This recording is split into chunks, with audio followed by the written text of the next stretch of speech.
Hey everyone, what's going on? What's going on? I don't know if you guys can. I think I'm gonna back up because this timer is fucking with me. Okay, yeah, this timer is fucking with me. Okay, anyway, what's going on, everybody? We're gonna allow you guys to come in. I'm gonna do my chores and shit, and then y'all do y'all.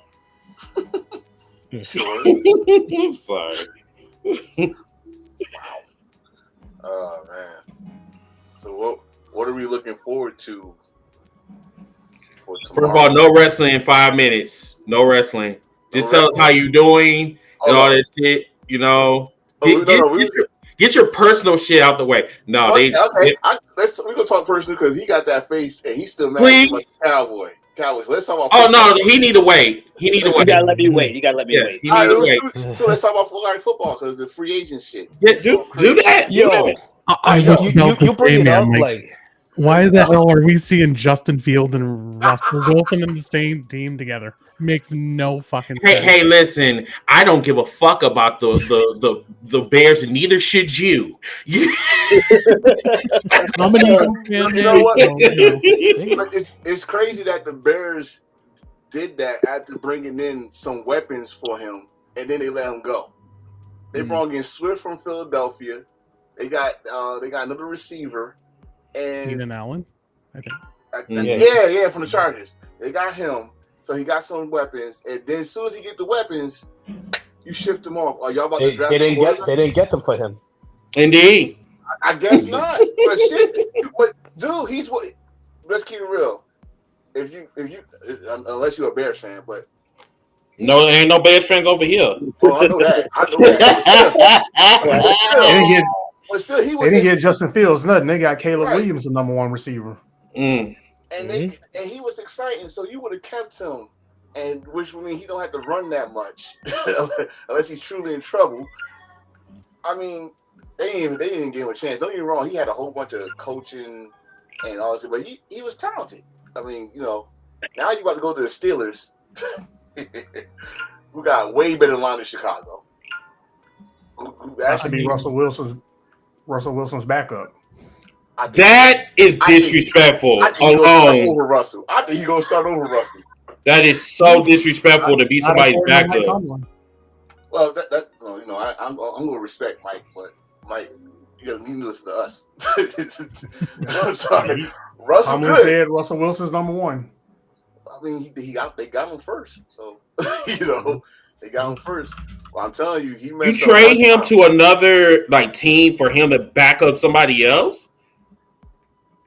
For a 6th rounder next year. At best case scenario, that could turn into a 4th rounder, depending on playing time.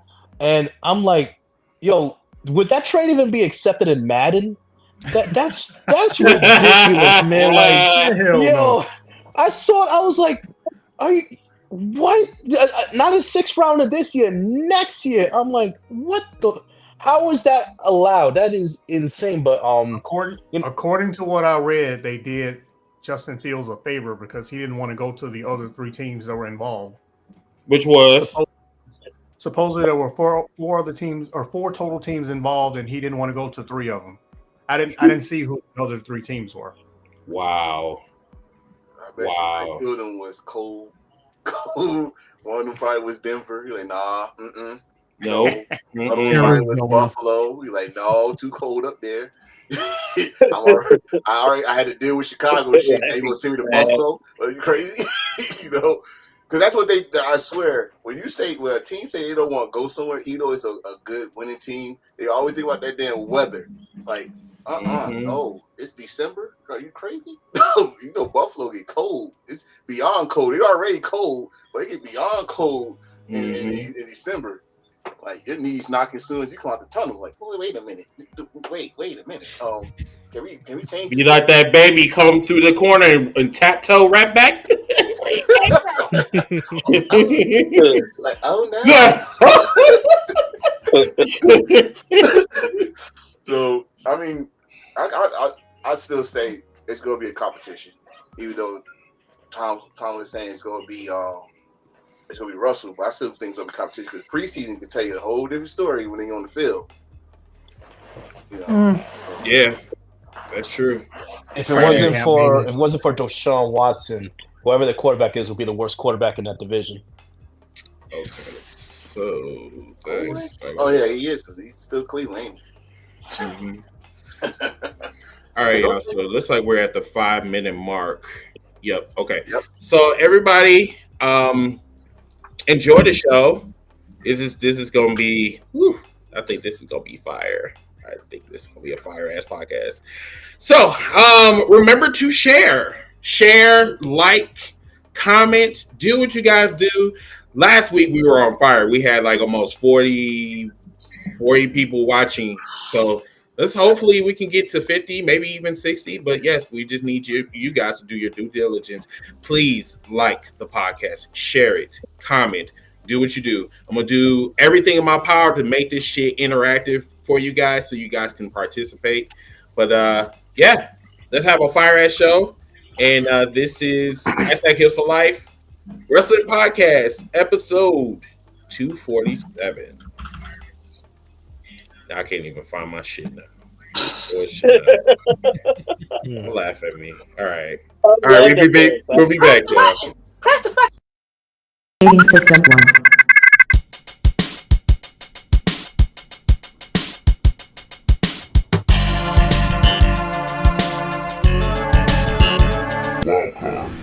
Ziggy the Beast. Ladies and gentlemen, DJ Red Flags. The King 8-Bit. The Holy Hill. The Wrestling historian. Rocky Reese. Keeping it real, keeping it real. The real Carly. The Emmett Storm. Zanzibar El Jefe. The Enforcer. Together, we are Heels for Life, bitches. System 1 loaded.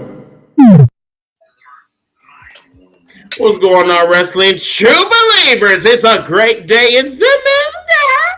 I am your host, Mr. Team Bring It, and on my other side, on the right, right hand side is the Enforcer joining me this week. We have a panel of podcasters, looks like entrepreneurs, and we got a lot of people here.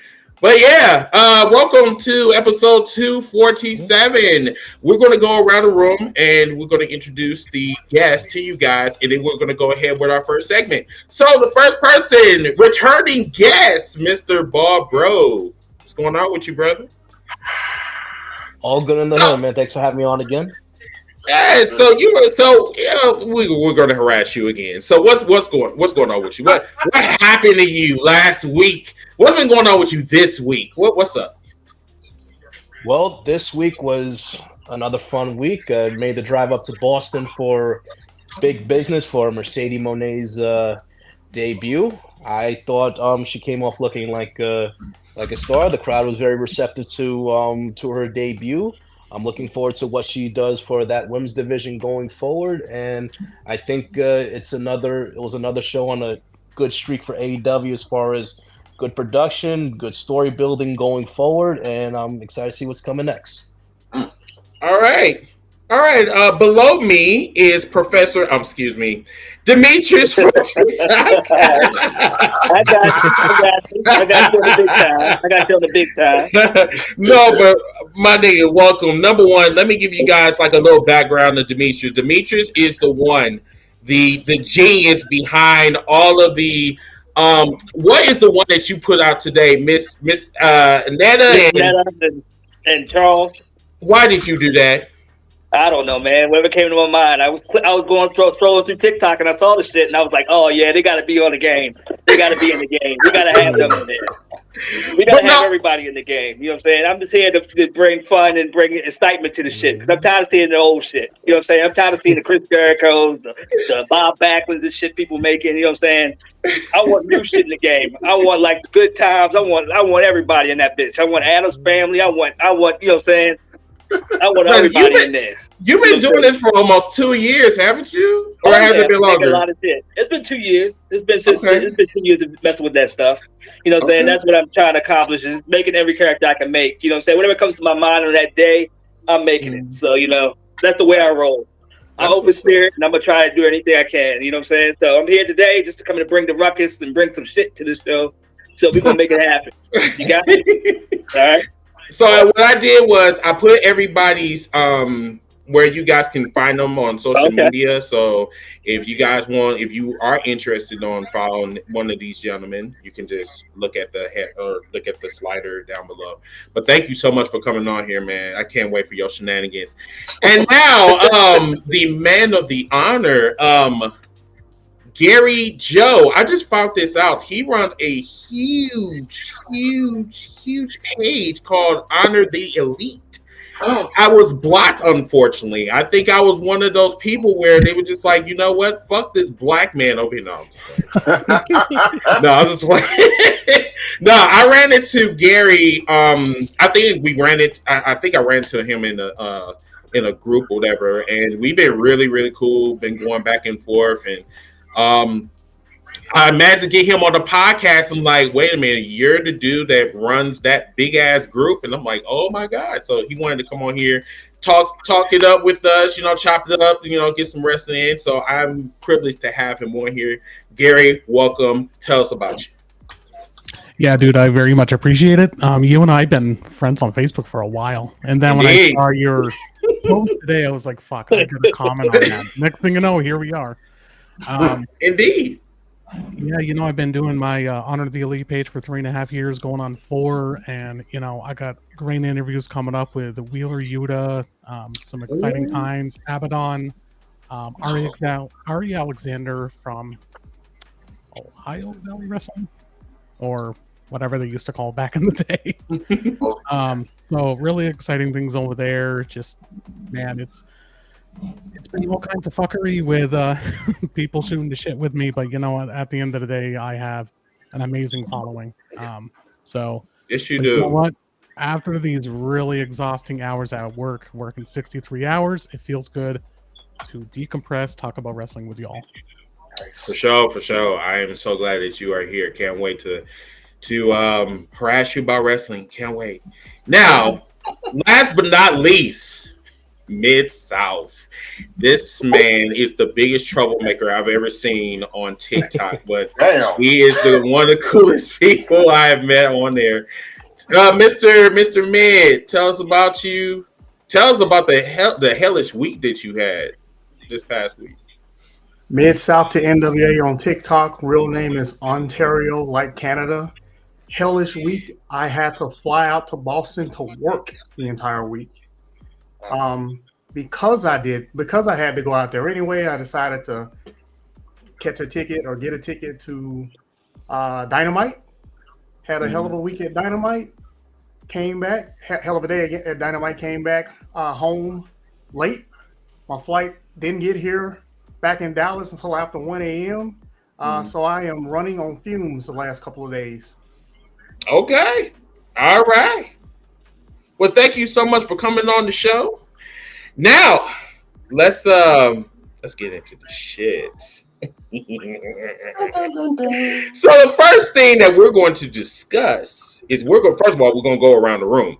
Now, if you guys were on here last week, we did this segment for the very first time. Matter of fact, let me get this out the way for you guys. Matter of fact, wait a minute. I'm sorry. That was like one of the comments. Okay. All right. So our first segment is going to be face take versus heel take. So these gentlemen are going to have the honor of giving us either a face take or a heel take. It can be anything. It could be about one of the guests on the show. It could be about me. It could be about Enforcer. It could be about Gary. It could be about Ball Bro. It could be anybody. So once again, you guys are in control of this segment, so y'all can do wherever y'all want. I'm gonna call on you, and then you tell us. I'm gonna say, hey, face or heel take, okay? So first, I'm gonna go with my co-host, face or heel take, Mr. Enforcer. Man, I don't know how y'all gonna take it, but I'm gonna say it's a face take. The return of Hollywood Rock. That I'm telling you, it's like they built that shit up to this point, because like when he first came back, it was like it's regular Rock. So then you had Die Rocky Died back again. Then he came out as the people sharing with the most electrifying, outrageous shirts on. Then the next week he came out, he was corporate Rock. I'm the boss and all this stuff. This week he was Hollywood Rock. And straight up, we got the Rock concert. You supposed to boo this man. The fucking audience was into it. They was clapping on beat, laughing, having a good time. But if I go and say the heel part of it is that double standard shit they brought up. Talking about, Rock's cursing and why we can't curse. Like, dude, bro, it's social media. You can do whatever the fuck you want. And don't say you can't because Seth, Drew, y'all just calling each other bitch not that long ago on Twitter. Y'all sound like two black chicks fighting at the club. Bitch this, bitch that, bitch this, bitch that, all that shit. So do what else, do what you could do. I had a good time. I know y'all had a good time seeing it. The Rock doing his thing. It was entertaining. That's my face right there. Rock, Hollywood Rock being back on SmackDown. Okay, cool. Barbro, same question. Heel take or face take? I'm going to go with a heel take in regards to Monday Night Raw moving to Netflix and the possible discussion, will they change their rating to maybe TV for MA14 or TV 14, or will they even go higher, more mature rating? I am against that for the sake of Monday Night Raw for the following reason.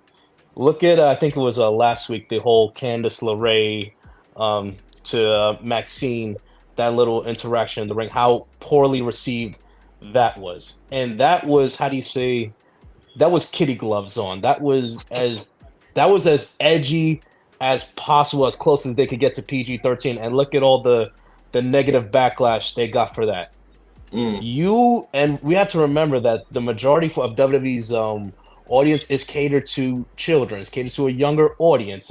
It's more family friendly oriented program. Like I said last week, if that Candice LeRae segment was on Dynamite or Collision, it would be fine because that's more an edgier program that's catered to more of a mature and older audience. But if you were to go full on TV 14 or higher rating, you risk alienating what your core fan base is, which is the younger fan base, the kids, the family, and something like that. And if you are going to go that route, you have to start gradually going in that direction right now. You have about 8 months until you go on to Netflix. So if that's what you're going to do, you have to start easing the crowd into that direction. You can't just wait till January and be like, oh, we're TV 14 and it's F you, F this, like S-bombs and this, like that. You know, you risk, I know as a lot of us older fans, you know, we might want to harken back to the days of the Attitude Era where it was like almost anything goes. But I feel for today's day and age, I don't think that will work out. Okay. So Willis, shout out to him. He said that Netflix costs so much now. Nobody will hardly see it anyways, no matter what rating it is. LOL. Do you agree with that? I mean, if you already have Netflix, I mean, you're already gonna see it. But I don't know if you're a wrestling fan, if you're a fan of the product, I think you will go on to Netflix's. I mean, that's the only way you're gonna watch it. But I mean, I think people will still see it. How many do sign up that's yet to be determined. Okay, cool. All right, Mr. Demetrius, face take or heel take? I'm going to be a heel. You know I'm always a heel. I'm never a face. So I'm not going to go sugarcoat it. First of all, I'm going to talk about this Michelle Monet situation that she debuted, which I don't give a shit about, to be honest. It won't last too long. All the hype, all the teriyaki glazing that I've seen all week, people shedding tears, holding tissues up to their eyes, doing all types of shit. It's all great. It all stands great, but it ain't going to last long. What I saw with the big microphone guy the other day, Nico Starks, whatever his name is, Nico Extra, said that the ratings were down. They weren't high as they were. They were low. They're low on the ground. They ain't up. They down 800,000. They're doing all this. They had a big show in Boston. I give it to you. It's a hometown. All y'all went there. Y'all spent all your hard money driving around there, going down there to see her. But next week, it's going to be down to the 500s like it was, 750. Nobody going to give a shit. And you can say what you want to say. Hey, she's the one who quit the WWE, and now we're giving her praise because she got a new job. Big fucking deal. She quit. She came back. I don't give a shit, to be honest. Hey, man, it's a good moment. Wow. It's a good moment for everybody else who loves it, and that's all good for you. But hey, for me, I don't care. Right now, she's still Sasha Banks to me. Everybody's doing like Prince state, the artist formerly known as Sasha Banks. That's the only way she's gonna get over sooner or later. So, oh well. And hey, that's the life. And that's what I feel. If you don't like it, kiss my ass. Next on. I like him. Well, all right. okay. Very toxic. Okay, cool. Gary, face take or heel take. Be gentle. I would try. You know, man, I think you and I actually had this conversation before I went on live with you. Let me tell you, this one here is going to be a heel take. Okay. I am very bored of a certain somebody, and I am a big fan of his. Okay. I love the guy, but are we going to keep doing 30-plus minute segments of Dwayne Johnson? A fucking man. Is the issue that I got with Dwayne. Okay. I love Rock. He's probably in my top 5 favorites of all time. But when you're shooting 30, 40, fucking 45-minute segments, I'm sorry. I get it. WWE is about entertainment. I get it. They're building the story with, this whole thing with the Bloodline and Cody before Mania. I'm all for build. But when you're taking all this ongoing screen time more than building the other stories before Mania, I feel that's not right and not fair for the other talent. Mm-hmm. Did I like the Rock concert? It was cool and all, but after like 10 minutes, I was like, right. It wasn't back for what I was feeling right around 2003, so it's just, man, he just comes off very bland to me, it's just, that's how I feel like them. Okay. All right. I don't know what it is. I mean, does he engage me? Do I watch his stuff, with Monday Night Raw and SmackDown? Of course I do. But literally minutes, I get so bored. It's kind of like Cody. I love Cody. But when he's doing the little boo-hoo segment as well, I've seen that 100 times in AEW, and it's carrying on in WWE. The Rock comes back, and I'm sorry, but it feels like he's abusing his power just a little bit. Because I just feel it's just not right to me. But again, this is one of my favorite segments already. So kudos to you, Chris. Thank you, Gary. But I have a follow-up question for you. So, do you think that the nostalgia will only get WWE so far with this? Because it seems that what Ball Bro was saying about 2 minutes ago, whatever, the double standards is, from my understanding, I don't know, but from the reports, it seems like there are people that are pissed off that Rock can act like he's on Pornhub and be mature audiences only, but then the other folks can't. So do you feel that might be a problem moving forward? I do agree. I really, really do. I mean, you could tell, there is some segments with Seth and Cody where it feels a little unfiltered, which is not a bad thing, because that's where I want them to steer away from, is these heavy scripted promos. But man, I just wholeheartedly agree, 100%. So I don't know, guys. I like the fact that we are all in the debate of this. So can I just add on one thing to what Gary just said? Like, go ahead. You know what's going to be real apparent? The huge just drop off, and once The Rock is done after Mania, when that void is gone of the Rock segments, the Bloodline segments of The Rock being, with that mature content, and then it's back to babyface levels over 9,000 with Cody, and we're back to that, to that bland, milk toast like story, to go from what The Rock is doing, then to go to that. You're gonna see just a major drop off of like quality. It's like, we're back to just here, like just coasting in a sense. You feel like you're going upwards, and then once they leave, because again, we talk about this many times. If they do pull the trigger with Cody winning and off Roman's leaving. Wait a minute. Get a little bit of feedback from somebody's mic. It's like loud. Yeah. I think. Gary, I hear echo. I hear your voice twice. Who me? Yeah. You talk about me? Could it be me? Or somebody got their phone next to I don't know. Okay. All right, continue. But what I see, like if everybody with WWE, we're talking about The Rock. And yes, I'm gonna agree with you on that one. It is like he one day it was 45 minutes, the other day was the last 21 minutes, and I think this one was a half an hour. Granted, yeah, it's a Rock. It's a Rock doing things too long. Yes, that's a fact. But the thing is, this dude doing this, and what are we talking about? We're talking about The Rock, Cody Rhodes, Seth Rollins, Bloodline, which is the only thing they talking about WrestleMania. They're not giving no energy to Bayley, who won the Royal Rumble.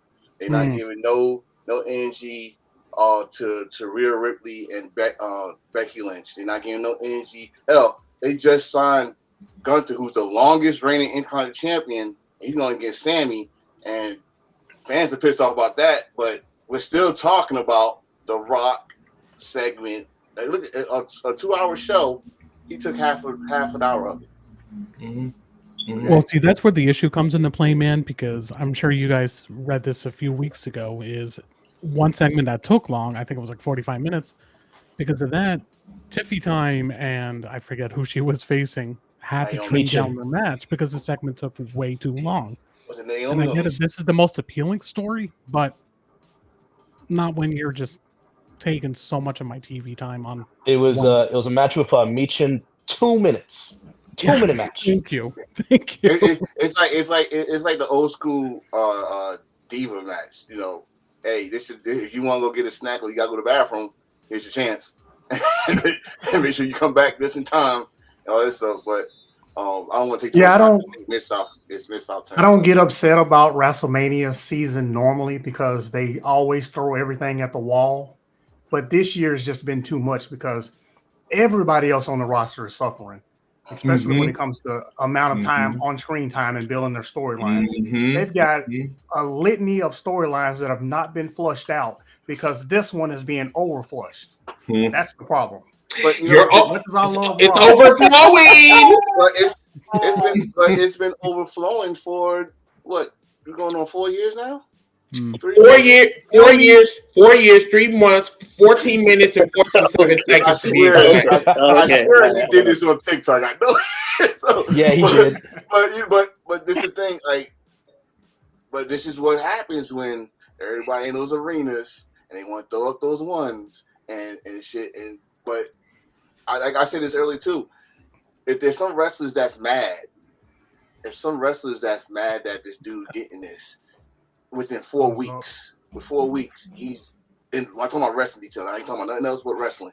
In 4 weeks, WWE has been the most talked about has ever been in the whole year. Right? Why? Y'all better take advantage of this shit while y'all can. Make some moves. They give y'all 5 minutes. You better make it the best 5 fucking minutes you got. Because he gonna take an hour. Probably next week. Probably the go home show. He gonna take a fucking 4 hour. But see, here's the problem. The problem is that. It shouldn't take one person to get the WWE to have everybody talking about WWE, because honestly, out of the whole entire card, and right now they're at 10. They're at 10 matches right now. Yeah. So the only one that we're talking about, honestly, is Rock and the Bloodline. And I've tried to tell people this for the longest. I've been trying to tell people, listen, your main issue is your main storyline. It is literally like it's constipation almost. It's like nothing's flowing out because you are so worried about the fucking Bloodline. Now, from my understanding, and even Mr. Demetrius, Mr. Charles Xavier, he even said to me that I'm a fucking hater. He said I'm a WWE hater. We have went back and forth on Twitter. Yeah, you are a hater. you know. And You like got me on the hater pal. You got me on the hater board tonight. I'm a hater that's giving you life and giving you facts that you motherfuckers don't like to comprehend. And the thing is, and what I've been saying is absolutely correct. The only people that we are talking about, or the only storyline we are talking about the bloodline, Cody Rhodes crying, Seth Rollins in drag, and Rock going back to 2023 and it's 2024. Do I like it? Yes, I do. Because Rock has always been my favorite hero. He's my hero. All right. Rock's your favorite heel. I got you. Yes, he is my favorite. Yes, he is my favorite. However, that's the main event, right? That's what we talking about, the main event, right? We ain't talking about the mid cards. We talking about the main event. You're going to watch Mike Tyson versus Jake Paul. I want to know about the main event, right? I don't want to know about the mid cards right now. I'll catch that on the rebound. Mm-hmm. But however, we're building up the main event. We try to get more people in the stands than we can. But once again, hold on, let me get that. So the thing is like, yes, you've been talking about the fucking main event for the last fucking 4 years. We already know what's about. We have been talking about that for the last 4 years. Now, let's go back to the WrestleMania 17 because WrestleMania 17 is just like fucking literally damn near perfect. Okay, they had some issues, but still, everybody that was on that card had some moments. They had talking. They had talking times. Everybody was cooking. Everybody was eating. Even the fucking hardcore match with Raven. Who else? Raven and Big Show. Them motherfuckers still had a good match, and that shit was trash. You know what I'm saying? Looking at this shit was trash, and still it was a good match. They still got some fucking talking times. You get what I mean? But now it's just okay. Let's just talk about the bloodline. Let's talk about Rock. Let's talk about Cody crying. Let's talk about Seth Rollins coming out there talking about I am the workhorse. You know, type of shit. Yeah. You know what I'm saying? What we talking about is we had Cody crybabies all day. We wouldn't be worried about this bullshit. It wasn't for the Cody crybabies. We were talking about the Baileys. We talking about everybody else. But since we got to put the Cody crybabies in check, and we got to worry about the Vince McMahon bullshit, we got to try to subdue that. So we got to bring the Rock out every week in order to whitewash everything else around that's going around in the surroundings. That's what we got to do. If we don't do that, we can go back to that. You know what's scary? What's fucked up? And I think I saw this earlier. Rock has been on TV more times than our undisputed Universal Champion. You forgot whose show this is, don't you? What's the call? What's the call? I'm about to say this. I'm about to go real old school. Okay. This is the old school I'm feeling right now. The main event is supposed to be the match that put the butts in the seat. Yeah. Branded, right? So every undercard here got a chance to steal the show. I mean, honestly, most of the WrestleMania main events was cool, but we always talk. If we talk about WrestleMania history, you always talk about that match that stole the show. More times than not, the match that stole the show is the undercard. More times than not. If we talk about, let's keep real, the first WrestleMania match that actually put butts in the seat was Hulk Hogan versus Andre the Giant. But do anybody talk about Hulk Hogan and Andre the Giant? No, they talk about Rick the Dragon Steamboat and Macho Man. Indeed, they do. Which created the form of stealing the fucking show. Okay, so we get all this time of the Rock, Bloodline, all this stuff. And we got, and the match probably gonna be trash anyway. But the fact of the matter is it's gonna bring the eyes to the product. That's what we try to do. We're gonna have Rock on there every week because Rock is a star. That matters not for several reasons. One in which is the past 15, 20 years, WrestleMania has always been booked around more than one main event. Mm-hmm. Which also includes that one Undertaker match, and is he gonna lose? But the thing is, I said this earlier when my man was talking about it. I said it's WrestleMania. It's going to sell out regardless. It's going to sell out regardless because you got the Rock. You don't have the Rock on every WrestleMania since next to whatever year that was. You don't, but it's still WrestleMania. WrestleMania. You want to know how? You want to know why I keep on saying that? Because WWE try to make that their sell point for those damn free agents that they couldn't get. Oh, we should have WrestleMania, right? Like Will Ospreay. Oh, well, ocean spray. Okay, whatever. Well, WrestleMania is WrestleMania, so it's going to talk when WWE doesn't get somebody, but when they do, it's a complete reversal. Right. Because of Star did. He gonna be sitting back there. What we got and AEW didn't get. Eating grilled cheese and catering. He could be doing all that. But it's still WrestleMania. So now you gotta have the main event. You gotta have the spot. Guess what? The main event first was gonna be Rock against Roman. Then that would have been the best main event. But we had all these crybabies that wanted Cody. I'm gonna tell you this. I'm gonna tell you this right now. Before everybody say it, I'm gonna say it. Yeah, if y'all think you gonna get the Rock from 1998 or 2000? I don't care if we get the Rock with a wheelchair. Rock could have asthma attack this doing a spine buster on Jinder Man, I Mahal. don't care. Rock can come out there in a stroller. He can come out there in a wheelchair, get up like Linda McMahon did, walk his ass up to the ring. I don't want the Rock in the ring, okay? I want the Rock in the ring. If you gotta come in with an oxygen tank and you hit a rock bottom and a people's elbow, that's all I fucking need. That's all I need. That's all I want. That's all I need. I don't need a 25-star match. I don't need 45 hurricanes. I don't need 45. I don't need 45. Super kicks that don't mean shit. I don't need that. All these one rock bottom and a goddamn people's elbow, and I'm good. He want meat. That's what he want. He want meat slapping meat because he said he don't want no 5. Gonna get that in a tag match. I said I don't need that. I don't need that all the time. I'll take it a little bit of time, but I don't need the whole card of 14 hours of fucking saying super Karanas. And the bitch got attributes. You're gonna get your rock bottom in your people's elbow. But you're gonna get a 45-minute match, and that's what you're gonna get that. That's all I need. That's all I need. That's what nostalgia is. That's all you gotta do. That's all you gotta do to be the man. But you're gonna get it though, because that's all he's gonna do. Roman gonna talk to the camera, talk his shit. Oh, that's all he needs. That's all he needs to do. That's all you gonna get. That's all you need to do. Oh, okay, gentlemen. Okay. Hey, girl. Okay, so let's go on to the next person. Let's go to Mr. Yeah, go to NWA. Hell, I forgot what I was going to talk about now. No, he'll take or face take. What do you call ESPN? I think we found the new host and co-host for First Take. Heel take. Mine is a heel take. Go ahead. This is about wrestling fans. More importantly, non-AEW fans. We'll call them WWE fans because I am of the opinion that there are two types of fans. Wrestling fans who watch everything, including AEW, and then WWE fans who only watch WWE and talk shit about everybody else. My video, my Mercedes Moné debut, her name is Mercedes Moné, not Michelle Moné. I caught that at the beginning, Lord Demetrius. Whatever. See, there he go again. Sasha Banks, AKA Sasha Banks. You got to put the AKA on there. Formerly known as Sasha Banks. My Mercedes Moné TikTok video right now is sitting at over 91,000 views. Good Lord. Damn. I don't recall how many comments, but there are I'll say the majority of the comments are negative. And I are you surprised? I'm not surprised. You didn't call by a real name. You called her Michelle Moné.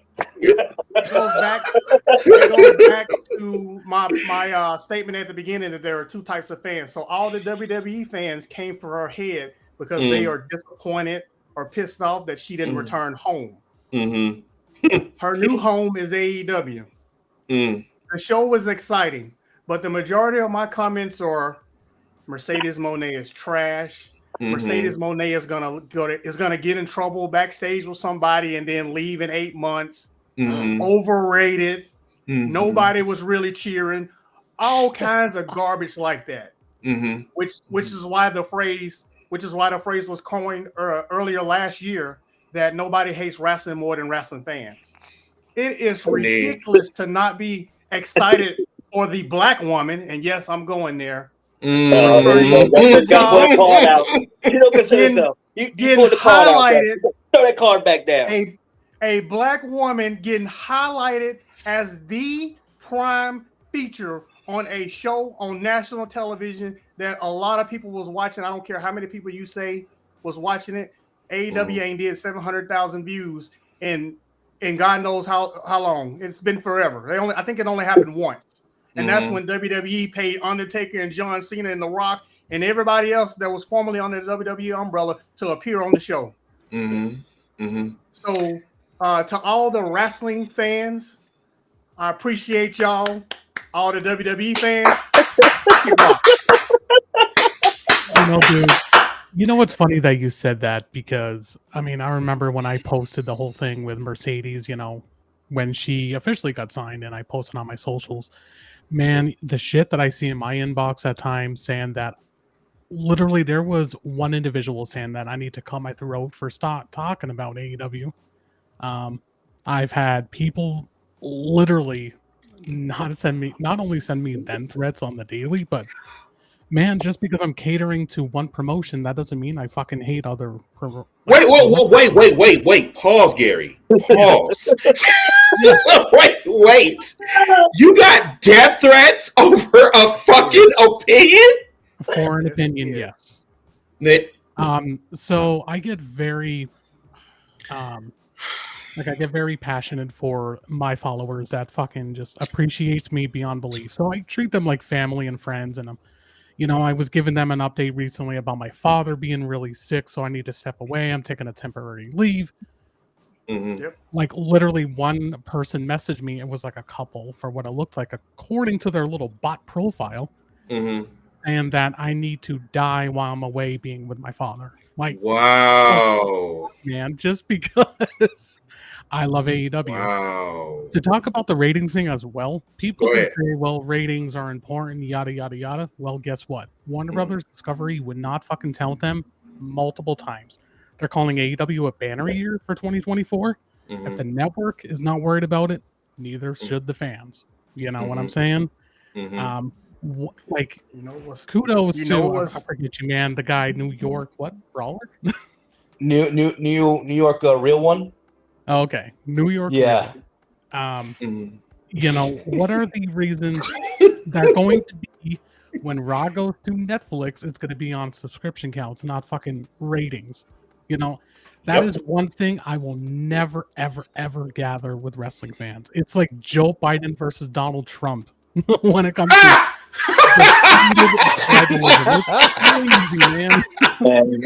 You really had to go there, Gary. You really had to go there. I don't want to do it on this podcast, but I can go really deep when it comes to Please do. So they can be educated, please. Thank you. Okay. So I'll just give some. This will be brief.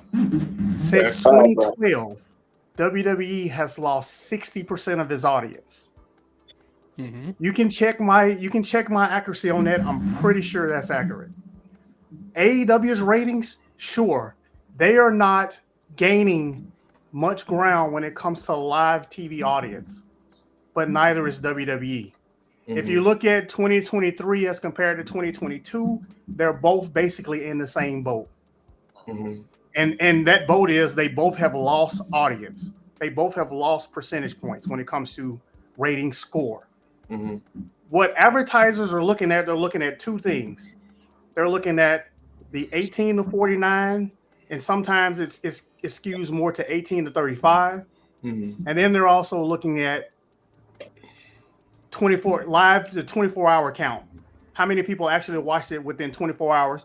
But then the networks, sure, they care about that, but they also care about DVR ratings. You want to know why? Because that means those people, although they could be skipping commercials, they're still tuning into their product, which there's a certain percentage that they count of that toward their advertising dollars. They'll take a certain, even though it won't be 100% because they don't have 100% of people watching the commercials, they can calculate a certain percentage of those folks that could possibly be watching commercials, advertisements. And see, that's where Warner Brothers Discovery has touted, AEW in the past, saying, well, they have surpassed 2 million viewers because of this and that and everything else. And a lot of people are just laughing at it because they don't believe it. I'm like, but it came from the network itself. It came from a press release. It's no different from WWE issuing a statement saying, well, we broke the all-time gate record, whatever it may be, Right. So fucking weird to me. Networks do not like to lose money. Yeah. They are not going to waste their breath telling you they love AEW if they plan on canceling AEW 6 months from now or 3 months from now, whatever the case may be. Mhm. Right. They don't waste money. And They feel like they have a gold mine because they have something that's live every single week for 52 weeks a year. That is prime real estate. And it's fresh. It's not like WWE. WWE is like an old dinosaur or whatever that's like literally on its way out. I mean, I'm not being trash. I'm just No, you fine. Okay, all right, cool. No, I'm not talking. I mean, hey, listen. This is what we're gonna do tonight. If there's a take that you like don't like, you can say, hey, you want to counter that point. Because you know what I'm saying? Like, I don't want people to be all like saying, oh, man, shit, Chris is about to come at me. No. This is a discussion. I watch all of them, but I'm just saying, man. So I just want to make sure that, you know what I'm saying, I'm being clear about this is a debate show. This is a debate show, but this is, sometimes our debates get hot. So I just want to just put that out there. But the one thing that I'm going to say, listen, I got a heel take. Okay. All right, go ahead. My heel take is simply this. Okay. So since women start doing low blows. Oh God. Oh. Just want to know. Just want to know. And then the crazy part about it is I didn't even start the fucking post. My boy Alex did the fucking post. But for some reason, Chris, Black and Bama Incorporated, Sugar Nipples, let's attack the gay man for this shit. You know what I'm saying? So, no, but the shit was hilarious, though. So I just forwarded this shit around, and then, I added my little, emphasis on it, and I said, listen. So I said the following. I said, so we're doing low blows now?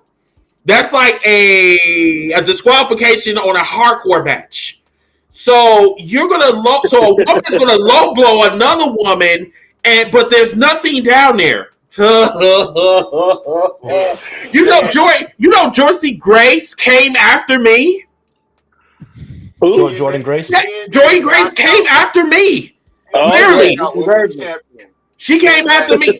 Listen, it's this song. She came after me.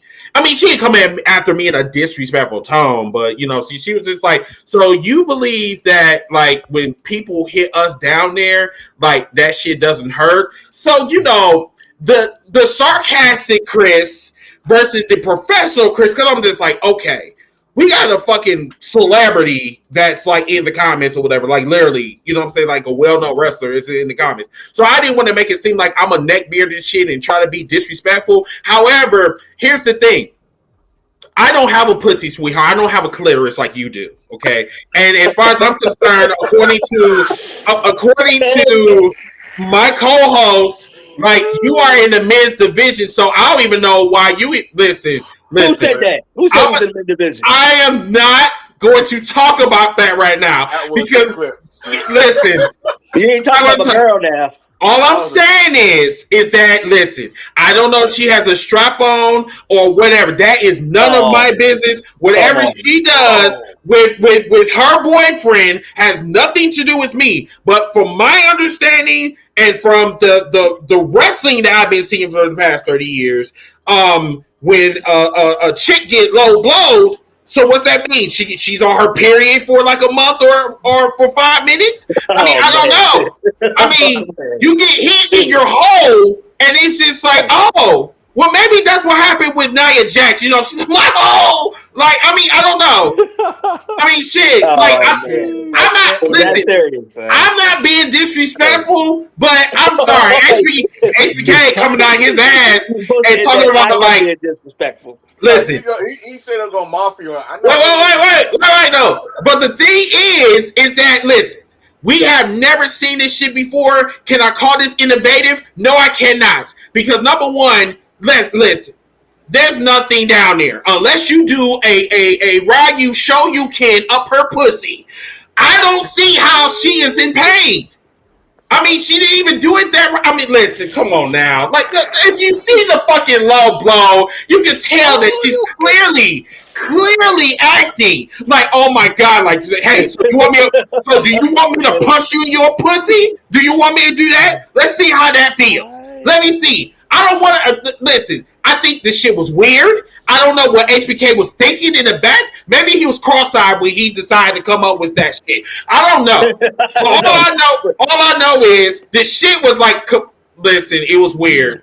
It was just weird, and I'm gonna leave it alone. Hey, next week when Michelle Monet does, I want you to have the same reaction. If she do. Wait, excuse me. Excuse me. Yeah. I swear to God, this is some new trend. This must be a new trend if she do that shit. Like, all right, now we not get out of control now. Listen. And then you know what? I guess I can just do another take. Okay, I'm just gonna do this. So the whole situation about the wrestling fans, I just want to just put this out here. Jesus Christ. So it shouldn't.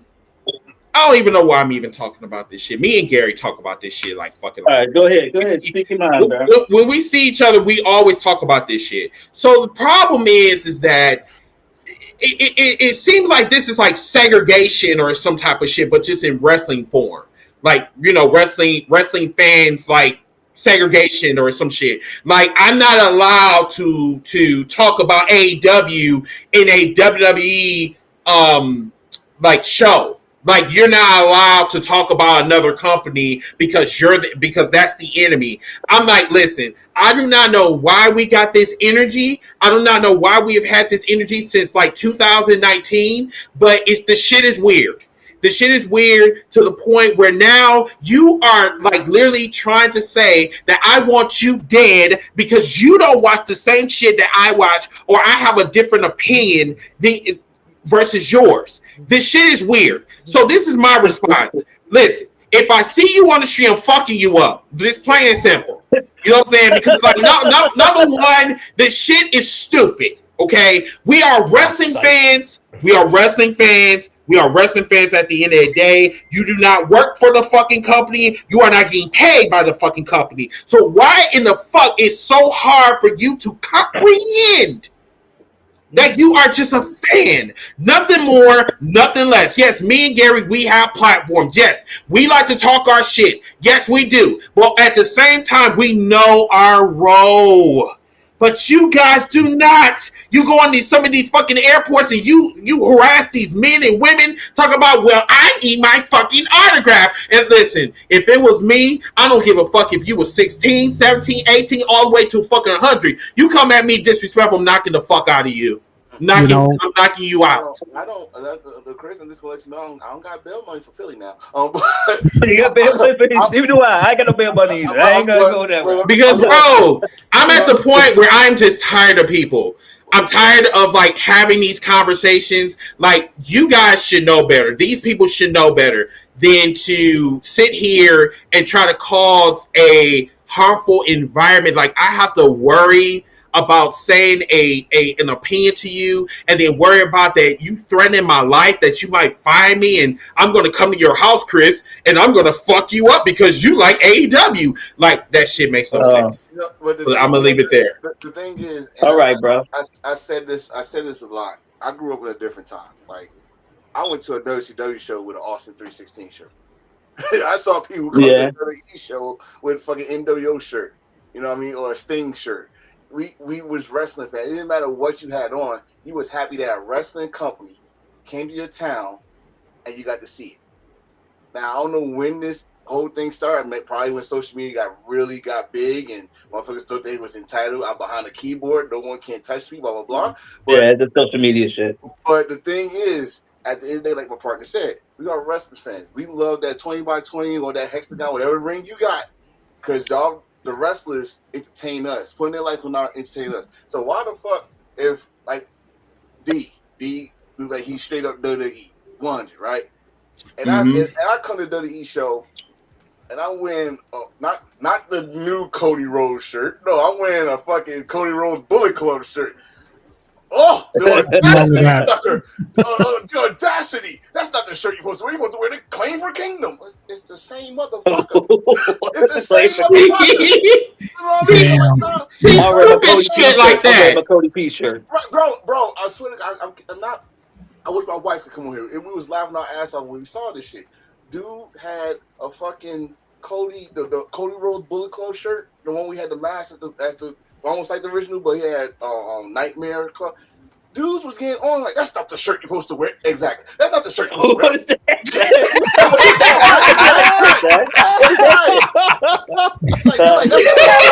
As you make that one, you make one for the AEW. Make one for the AEW, bro. So you can feel comfortable for me to make an AEW one? I just think you gotta be neutral. You gotta be neutral. You gotta be Switzerland here. You gotta make another one. You know what? He's right because they're the same way. I would say it's the same way, bro. You gotta make a Switzerland one. I had my DX shirt on. Thank God I brought a shirt there, a DX shirt on. And like, hey, you at the wrong company. Like, oh, I'm at a wrestling show. I'm at a wrestling show. That's all. I mean, You know, it's just mind-boggling that back, like, we went from a time where all of us could go to any wrestling show to now it's like a fucking club. You got the boss got to look at your name. Yeah. WWE fan or AEW, and look at you like, It's a shame. Like I might as well like pull out my fucking like ID card and say, "Hey, listen." I mean, listen. Look what's going on in fucking Texas. It's a fucking shame. I have to pull out an ID card just to watch some fucking porn. I hope they don't do that shit to me. When hey, I don't believe you. Pull out your fucking ID and let me see if you're a WWE fan or an AEW fan. Do you know how ridiculous that sounds? But WWE fans say there are no AEW fans. So truth be told, your card would just say either WWE fan or not just a WWE fan.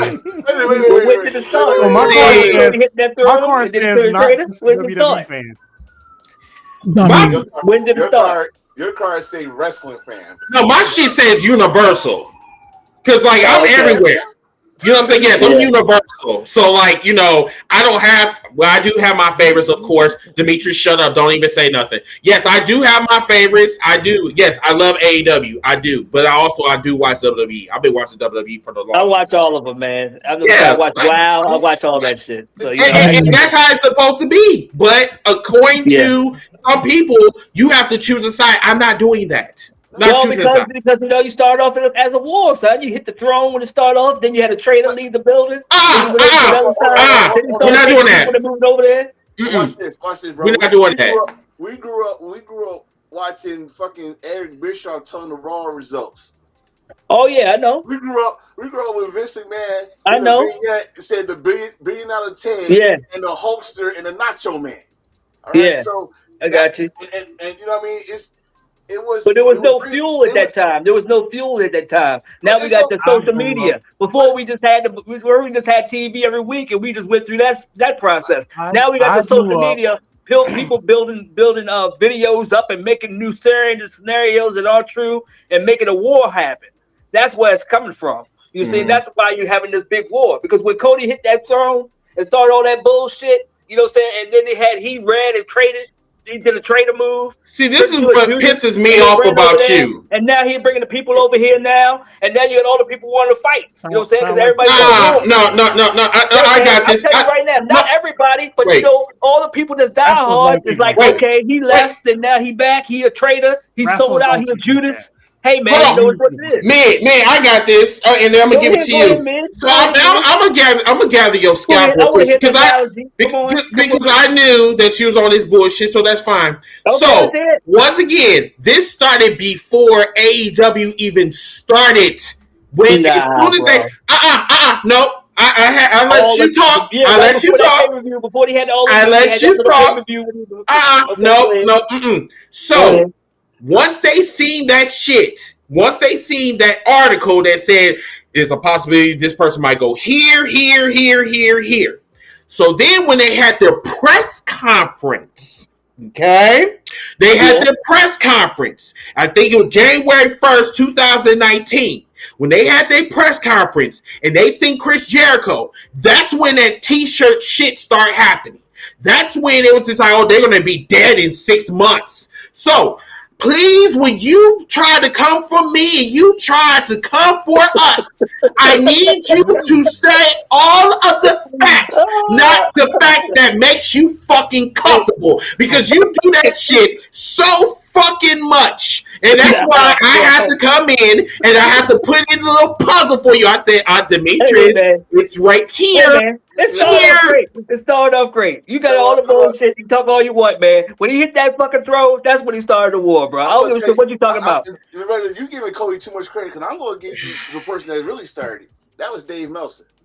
When Dave Meltzer everybody listen to that fucking pedophile. Nobody listen. Listen, when Dave Meltzer said they couldn't sell out a 10,000 seat arena, and Cody said, "I bet you we can," and they did it within record timing. And they got upset. So, Demetrius, what do you got to say about that? I don't know. Nobody know Dave Meltzer what he thinks. He'll say he's on the bandwagon anyway. I don't give a shit about what that guy thinks. But he's part of the ring. He was up there coaching Mr. Man. He probably was in the office too. Bro, you need to stop. You really need to stop. Dave Meltzer was on there. He was on the Bill Donahue back in the day and all that bullshit and all the little stuff, 25-star match signs and all that bullshit. Man, fuck that guy. I mean, Demetrius. Okay. I'll take the respect from Jim Cornette before I take for that fucking guy. Go ahead, man. Go ahead. I love Dave Meltzer. I'm glad you do. I don't subscribe to the Observer. Okay. I don't give a shit about what he writes about, but I love him just because of what he does to people like you. Ooh. Okay. Give me the analogy, Mr. Professor X. Give me the analogy, Mr. All right. What are you gonna do? What are you gonna say? 5 stars. And what? Everybody goes insane. When Dirt Sheet Radio, Gary Joe know what I'm talking about. When Dirt Sheet Radio posts when Meltzer says, "Hey, this match was 5 stars," I immediately go to the comments just to laugh at these fools. It's just like you gonna laugh at when the PWI commenting on the bullshit. It's just like when the PWI 500 comes out. It is the exact same criteria every single year since the 80s, and I've got the magazines right over there in the corner to prove it. Their criteria hasn't changed that much in 40 years. Drives people insane because this guy should have been 4th instead of 6th. I gotta see with the problem. I gotta see, and Chris knows this. I got a problem with these lists because people get so upset about these lists. It's fucking opinionated. It's opinionated. It's opinionated. We all probably got different fucking lists. A different list. Each in real. I guarantee you, it's not gonna be the same fucking top 10. It's not. But it's actually less opinionated than most lists because they actually have a panel of people that vote. That's the crazy thing about it. But at the same time, they like the Grammys, man. Nobody believes in that shit. American Music Awards, one of them, like Oscars, one of that bullshit. It's like me. I was like, okay, are you trying to say that Will Ospreay was now in the top 10? I ain't say number 1. I ain't say number 5. I said just in the top 10. People was like, no, this. But guess what? I said, in my opinion, he's the top 10 wrestler in the world. All right, the list didn't say it, but in my opinion, he's the top 10. God damn, that's old.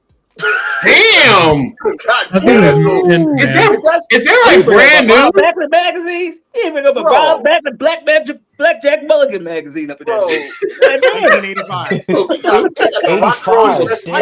Everything. Wow. You are really mid. Right. That part. Right. You got a Freebird jersey on you? Shut up. Okay, so fellas, listen. Who's that? Rick Bartel on there? Rick Bartel. Yeah, you got a Rick Bartel magazine. You got one of the, like I said, when you got one of the fabulous Freebirds on there, whatever they call them. You know what I'm saying? Terry 40 and all them. That was the fabulous ones he had on the other one. Oh, the fabulous one. Damn, he had Stan Lane and whoever that was. What he was. I forgot who Chippendale. It was Chippendale. Chippendale dancers. All right, fellas, so let's go through.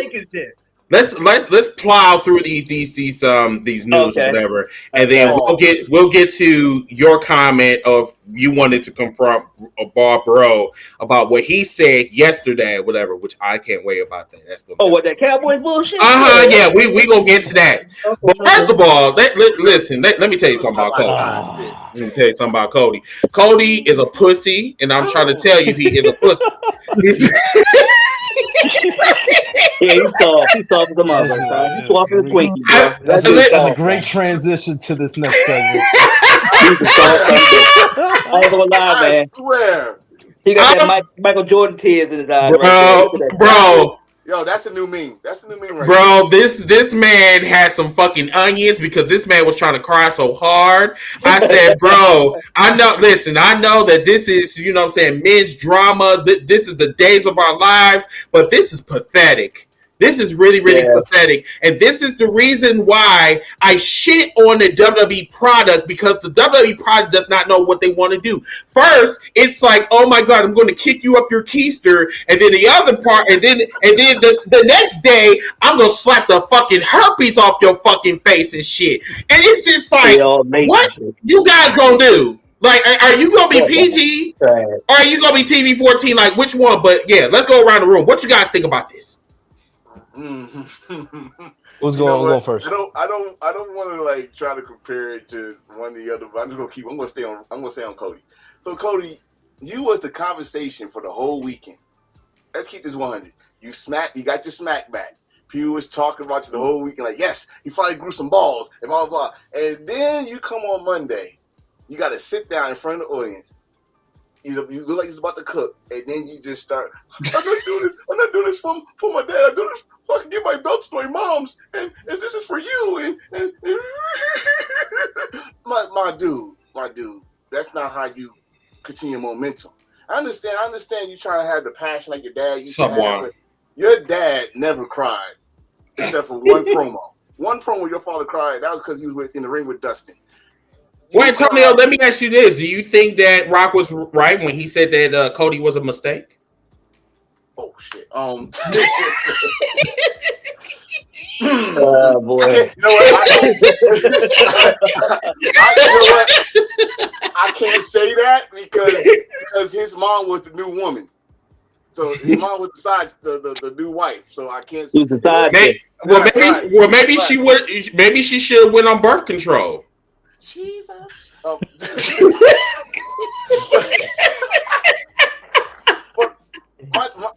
Damn. Yeah, man. But I can't. I'm sorry, but with the way this story going, and now we're just gonna stick with WWE. We're not gonna talk with nobody else. Okay. All right, we'll stick with that. WWE, when they have a guy going, I don't know when they fell off.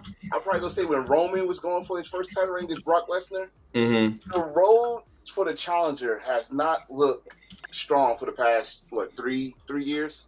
Mm-hmm. Like, and we know because it's Roman, but still, for this is not my next champion. This face right here on my screen is not my next champion. Mm-hmm. You know they're gonna pull the trigger. They probably pull the trigger and give it to him, but I don't see this. This is not it. Mm-hmm. I'm sorry if ain't Cody Crybabies out there. I'm sorry, but this is not the look of a champion. It's the look of a guy that's gonna lose again and get betrayed the next night.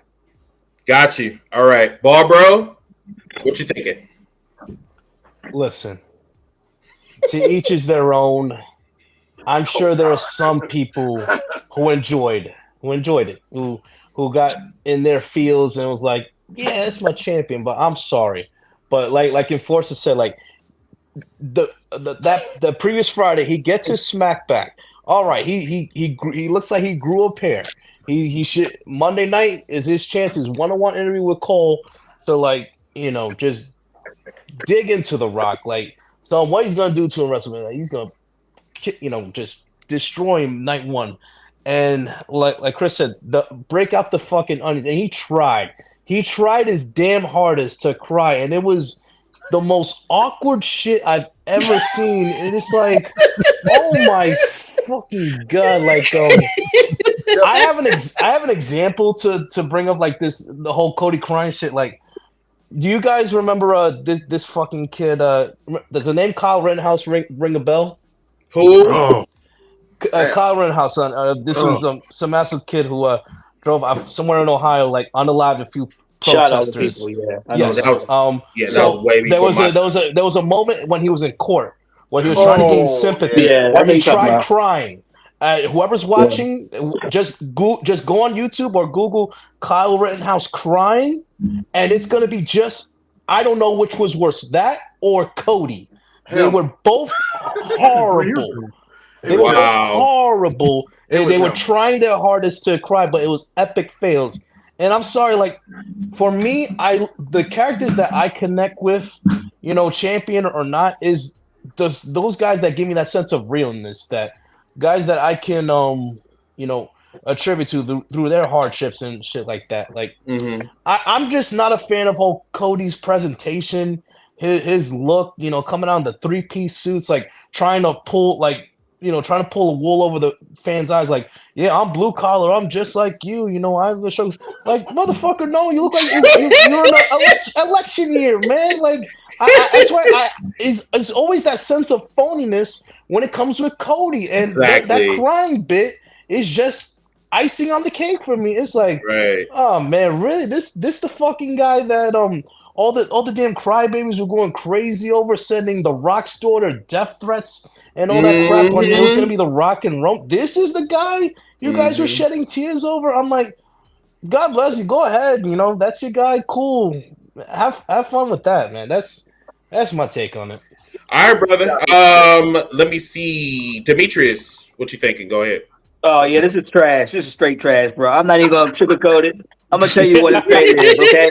Cody is a crybaby, always been. He's a fake politician. He come out here with the Easter Sunday suits on every week, doing bullshit, okay? And this is just a point to show you that his promos are trash, always been trash. Talking in third person, talking like he like some type of damn politician, like some old ass Lex Luthor or some shit. I don't know what it is. But this right here is trash. He was crying like a little baby, like he's trying to act like he's gonna cry, but he can't do it because he's so fake. His whole idea is fake. I don't get it. And most of you people who think that you're all Cody crybabies, you want to see this shit. I don't want to see the shit. I don't want to see the match, period. I didn't want to see it last year. Now, damn sure don't want to see it this year, to be honest. Yeah, put up the little Elmo, whatever the fuck his name is. But the thing, the bullshit that's going on here is that you know, they got to do something better. They can't do anything. Last week, Rock come out there. When he first came out there, he should have smacked the fucking Rock off the break. He shouldn't wait till Rock talked on his mama. He got 2 up on him. First, he smacked his ass. Then he talked about his mama. And then he going to have some courage to smack somebody. Then next week, he going to come out here crying like a little bitch. Now, come on, man. Now, you know damn well, what are you going to do when it comes to the main event? He going to get his ass handed to him. He going to go through a big turmoil match, and he going to lose again at Mania. And have all the bitches cry. That's what I'm hoping. When I get to Mania, I want to see that bitch go out there in tears with no belt. And then maybe he might find his balls and come back and be a real man. That's what I'm hoping. But hey, man, that's each and every one. God. Hey, I'm just telling you. You was on one.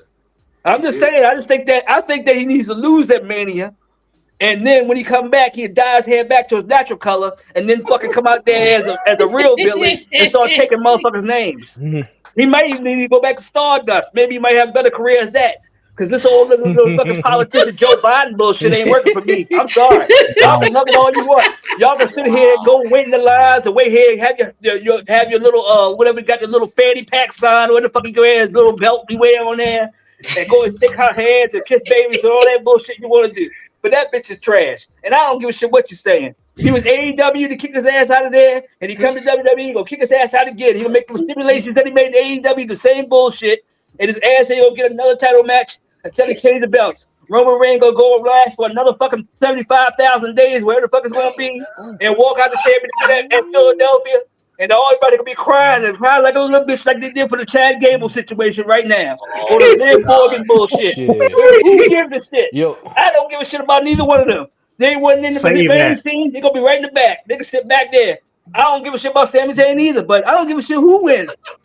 Be honest. Yo, and whoever that tag team is, I don't give a shit about them. Butch and Cassidy, whatever you want to call them. they on the back burner too. So I don't give a shit. Keep the belt with New Day. If they the Judgment Day, what the fuck you want to call it? Keep it there.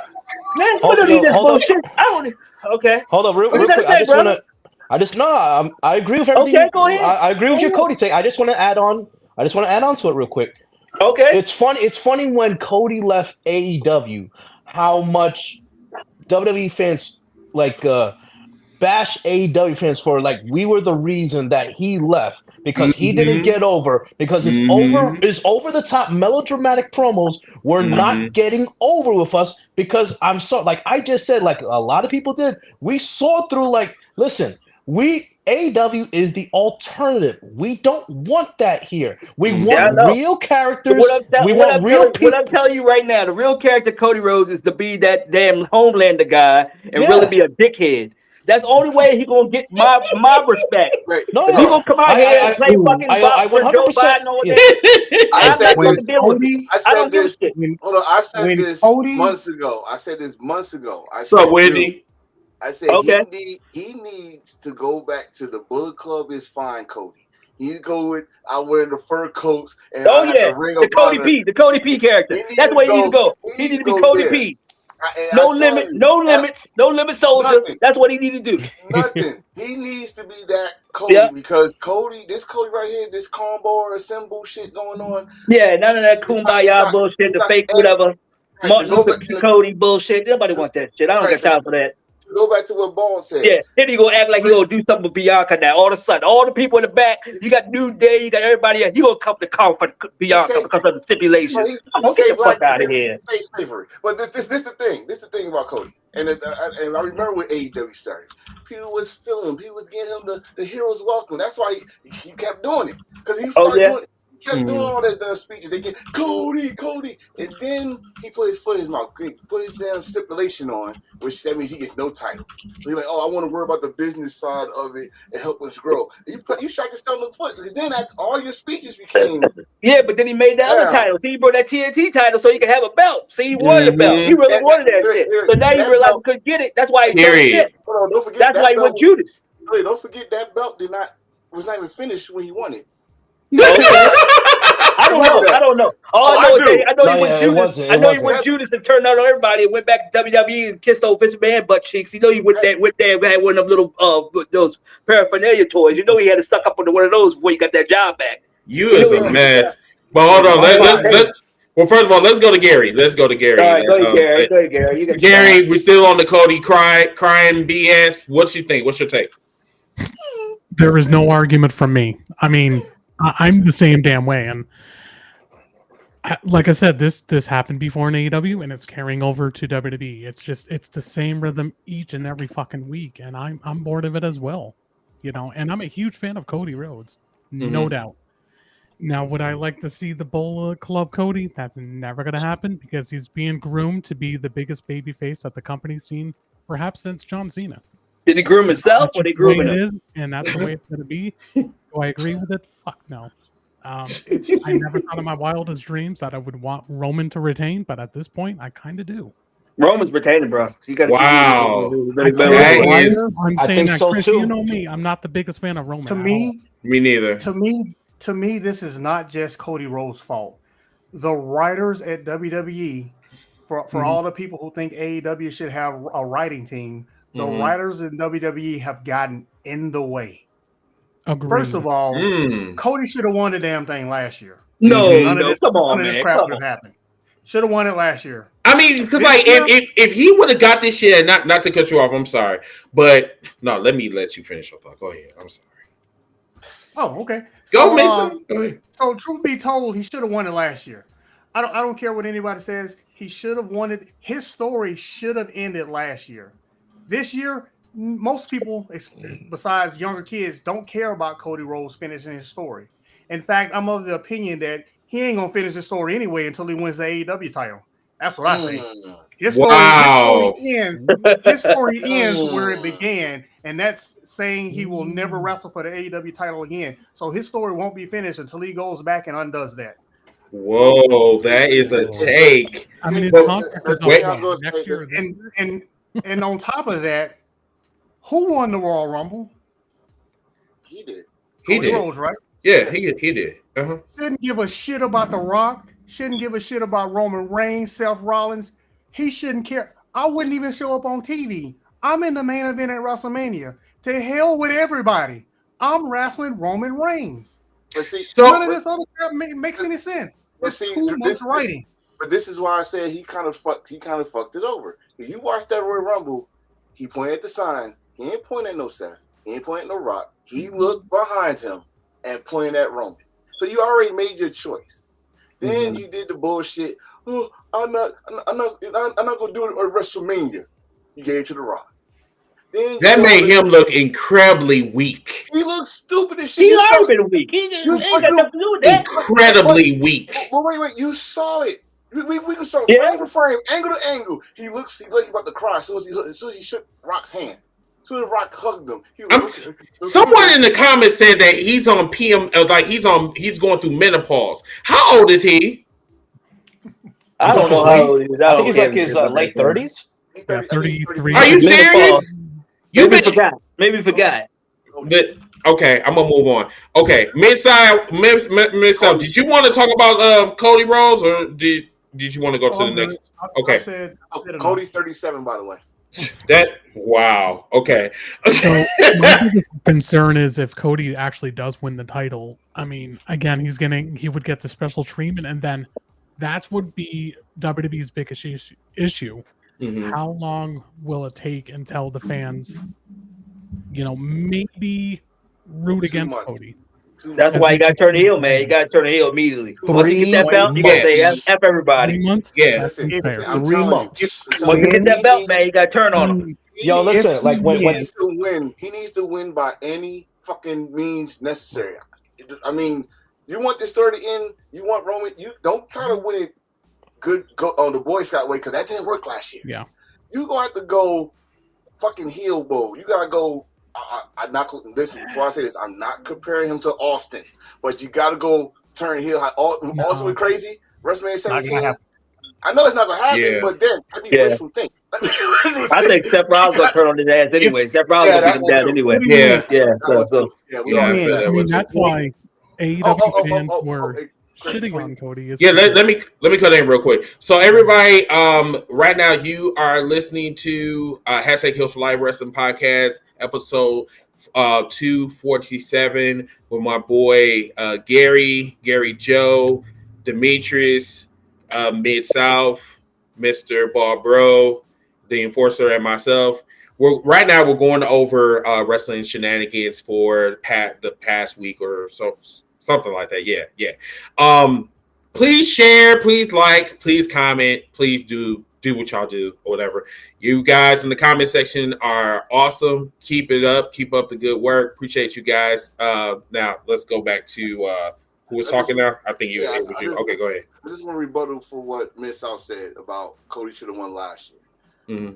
It would have been perfect for him to win last year if he was there the whole year, and they had the plan that they had going. If he didn't hurt his little purple titty. If he didn't hurt his purple titty, they had a nice landscape for him to go, and he probably needed to win the Royal Rumble to make it sense to him the main event. But the thing with last year, which caught everybody by surprise, that he lost because he was supposed to win. Mm-hmm. It was in the cards that he's supposed to win. That's what they promised him. But again, you also got to remember this: WWE is petty. WWE is petty. You left us. You not only left, you asked for your release, and then you went out, made a name for yourself, but you couldn't keep our name out your mouth. Everywhere he went, it was something about WWE. He had to sit down, and just like I'm gonna bring up dude, it's the truth. Before Double or Nothing, he made a big ass speech at Fighter Fest about the. Preach it, brother. Preach. Tell the truth. No. I do gotta say this. But let me cook for me. Let me cook. Okay, He did this. So you know how petty WWE is. They can say they don't watch. What they do? They watch. Do. They watch. And they listen to everything you said. You think it's just because he knocked the damn throne off? No. Everything you were saying, like I remember the second or third episode of Dynamite. Mm-hmm. Oh, you think when he went after Chris Jericho in the stands? Oh, you think this is the other place where we can't walk up there? And he went up there. He just you do subliminals. You do shit that's still rent free in your head. And then he do a lot of shit. That's why the AEW fans start turning on because the elite was telling him, "Yo, we're not doing that. Calm down. Right. We want to do our own thing." But he just kept on poking the bear. Right. So now you got the AEW fans turning on you, which was obvious. They booed you when you came back with your wife. They booed your wife. Like, your wife was sexy as hell. They booed her ass. Like, man, we don't give a fuck about this. You know what I'm saying? Now you come back. You came back with a Heroes Welcome. You beat Seth Rollins, the workhorse, before you had that damn title 3 straight times, even with a fucked up titty. And then the plans got changed. Mm-hmm. So you had to find a way to pull in that main event spot, which the only thing was having win the Royal Rumble. Okay, Mid-South, I think you wanted to interject. So, yeah. So WWE does have history of always screwing over anyone that they bring in from another territory or wrestling organization. True. Vince McMahon does not care about Cody Rhodes saying something about WWE in a promo at AEW. He don't care about that. If you look at it and if you remember, and you kind of mentioned this, they brought Cody Rhodes in, and Cody Rhodes immediately won at WrestleMania against Seth Rollins. Not only did they allow him to do that, correct. He beat him 3 times, straight times. Mm-hmm. He came back with his exact same gimmick from AEW, exact same music, everything. Yep. They gave Cody Rhodes the world. Mm-hmm. And the cherry on top of that is that he got injured. He came back with the purple titty and won again. Mm-hmm. That right there, that's called, you have, karma. I'll just say this. Called the carrot. Everything was working in Cody Rhodes' favor to where he should have won at WrestleMania. But the writing team and maybe Vince McMahon got in the way and decided we were going to take an alternate route and screw Cody Rhodes over so we can extend his story for another year. The problem is Rocky Maivia, Dwayne Johnson says, I want in this now. I want to face Roman Reigns like you've been trying to get me to do for 5 years. How about this? What happened? Oh, yeah. And what I think is, like, what I'm saying right now is that Vince McMahon says a lot of bullshit, but in the back of his mind, he's like, I want to stick it to AEW the best way I can, and I'm going to get Cody and lie to him, give him all the shit he wants. When it comes to the end, I'm making my boy the man. I don't give a shit about Cody Rhodes. I just want to stick it to AEW. So that's why he brought his ass over there. He didn't give a shit about all that nonsense. He just wanted to stick it to the AEW. So the best way he could do it was to act like he'll give Cody Rhodes the whole shit, the last minute change his fucking mind. And that's what he always does because he's a snake. And that's the same thing. And then Rock is a snake too. And so you think Triple H gonna forget about all that bullshit and let him just slide up to the horizon like the man?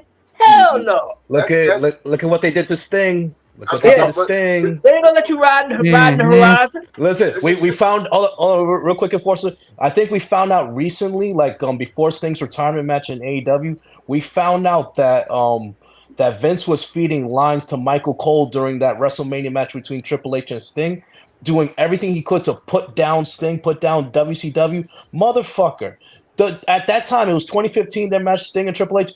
WCW had been out of business almost 14 fucking years. Like, and what's crazy is that, okay, cool, you bring Sting in. He held out as long as he could for 14 years. You have Sting. You had The Undertaker. You had them both right fucking there. The dream match that all of us, whatever promotion we like and love, that's the match I think we would all love to see right there. But no, we got to bring Triple H into this shit. His fucking ego was like, no, give me Sting for whatever fucking reason. And then guess what? We're going to humiliate you. We're going to embarrass you for what fucking reason?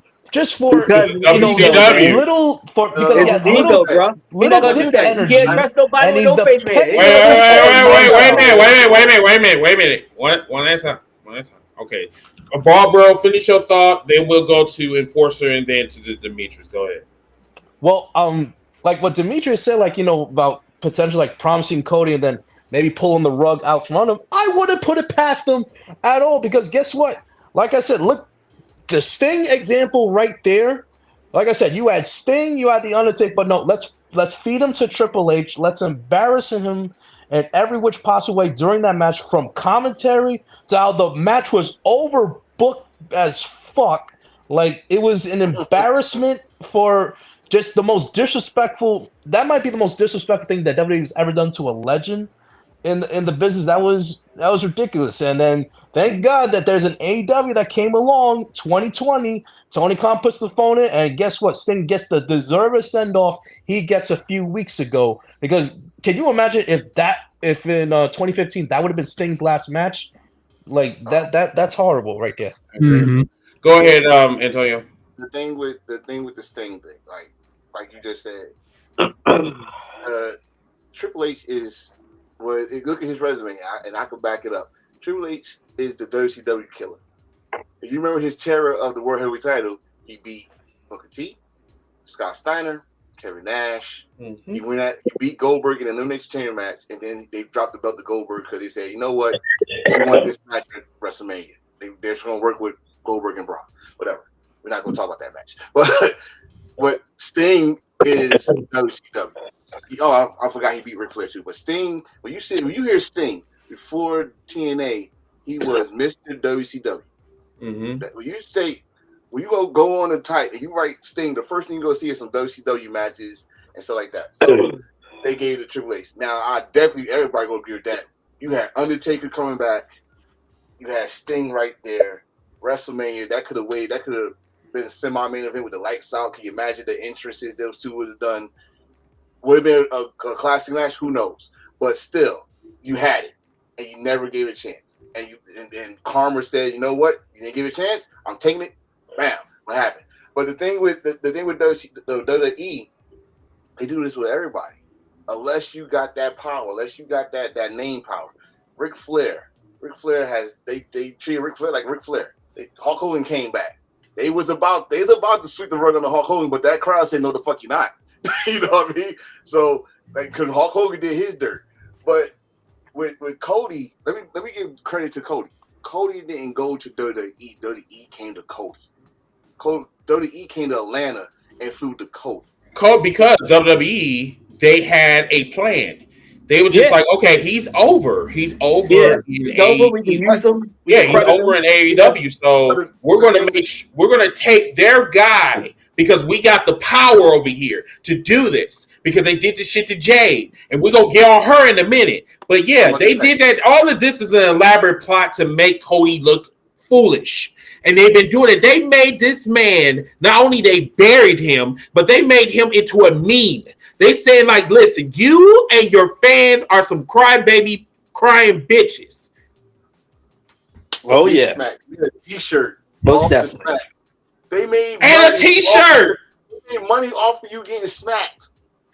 The Batman Robin smack, they made the You think right? That's what I'm saying, right? The Bam Wham. If you think that this shit, they brought this man to WWE because they was being genuine, no. Never be the case. Never. And the thing with WWE is, and it's not bashing, it's a fucking fact. If they didn't make you, they're not gonna spend that much time. Like look how long.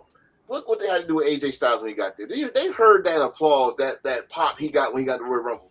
That was a massive pop when he got the Royal Rumble. But they did all the work. He lost that WrestleMania against Chris Jericho. Bloodsucker that he is, but he lost to Chris Jericho. Then they put him in a title match so he could lose not once but twice to Roman. And then they turned him heel. And I swear, if he was not a good heel, he probably would never been WWE champion. All right, Demetrius, did you have something? Then we could just go on to the next subject. I'm just saying, man. It's all set up. So they brought him in there just to use him and to try to crush AEW. That's the goal. That's Mr. Man's goal. That's all the elite's goal right now. So whatever they're gonna do, that's what they're trying to accomplish. Okay, so you're looking at all the different scenarios you want to call. That's what they're doing. And I can believe right now that Mr. Man is still in Rock's ear. Still in Triple H's ear on the dark side. Yeah, because all of them are bad bugs. All of them are are still there. Even if you go back to the day when he signed the little deal with the Netflix, he didn't ring the bell. Vince Man was right beside Rock, right? Look. That's family. I'm just And regardless of what saying. happens, they're gonna stay family until even the accusation's gonna come. So he getting the information from him. So if they want Roman to stay on the top, he gonna stay on the top. And Cody's just gonna be another stiff situation of Dusty Rhodes, like when he did Dusty back in the day. He still got that curse on him. Yeah. So he don't give a shit. And he's gonna lose again. Just like I said, you wait to baby, all them crony cry babies and all the slaps and the little bitch he's doing his little Enzo shit. They bring Enzo boy back to the clown this bitch for a little bit. That's what I like to see. I like to see Enzo boy come out there and clown this motherfucker for a good 25, 30 minutes. I would love that with with this another story. But that's some bitch. Cody Rhodes is a politician, a sellout. He's a Judas. He left AEW. He ran over here, Cody's coattails after he wrote that whole letter. And talked about how he was going on a journey and doing all this bullshit, but then he ran his coattail back. I just hope that the Monet lady doesn't do the same shit and run back and go coattails over there again and try to do the same type of shit. I hope she just stays on her own and try to make her own establishment in AEW. Because if you start running over there doing that coattail bullshit, I ain't gonna have no type of loyalty to that bullshit. That's my thing. My thing. They run their game over here in AEW and try to make themselves better than he is, but then he run the coattails and run over there and jump ship. And that's the type of shit I don't like. That's why I don't want those WWE people to run over to that bitch like that. That's why I want them to stay where they are or just go where they have. And see, that's why AEW has a problem. They always get these people, and then they go ahead and they build themselves up to be a moniker. And then run their ass over to the across the street. About to explode. I mean, bro, like you is going 100 miles per hour. Hey, I'm sorry, man. No, it's all good. It's good. Yeah. It's all good. Go ahead. I grew up in the territory days. When you were finished with one territory, you left and went to another one. This has happened since the beginning of time. Wrestlers go from one to the other. Who cares? That's 1986, bro. That's long as they got 1924. jobs. That's 1924. We 2024, brother. That old shit they ain't working no more. That's social media. You go over there, you turn switch. So when Dolph Ziggler got laid off from WWE, should he have just retired? Yeah, because he was done anyway. Yeah, he should have retired. Don't do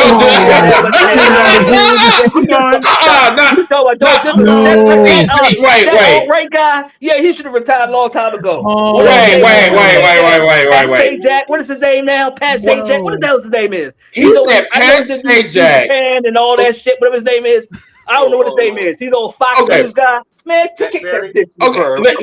Okay. So I agree with Mid on this one. Like, number one, they're not fucking slaves. I don't understand why y'all think that they need to stay in one place because what? You don't want them to go to AEW? Let's just put this out here.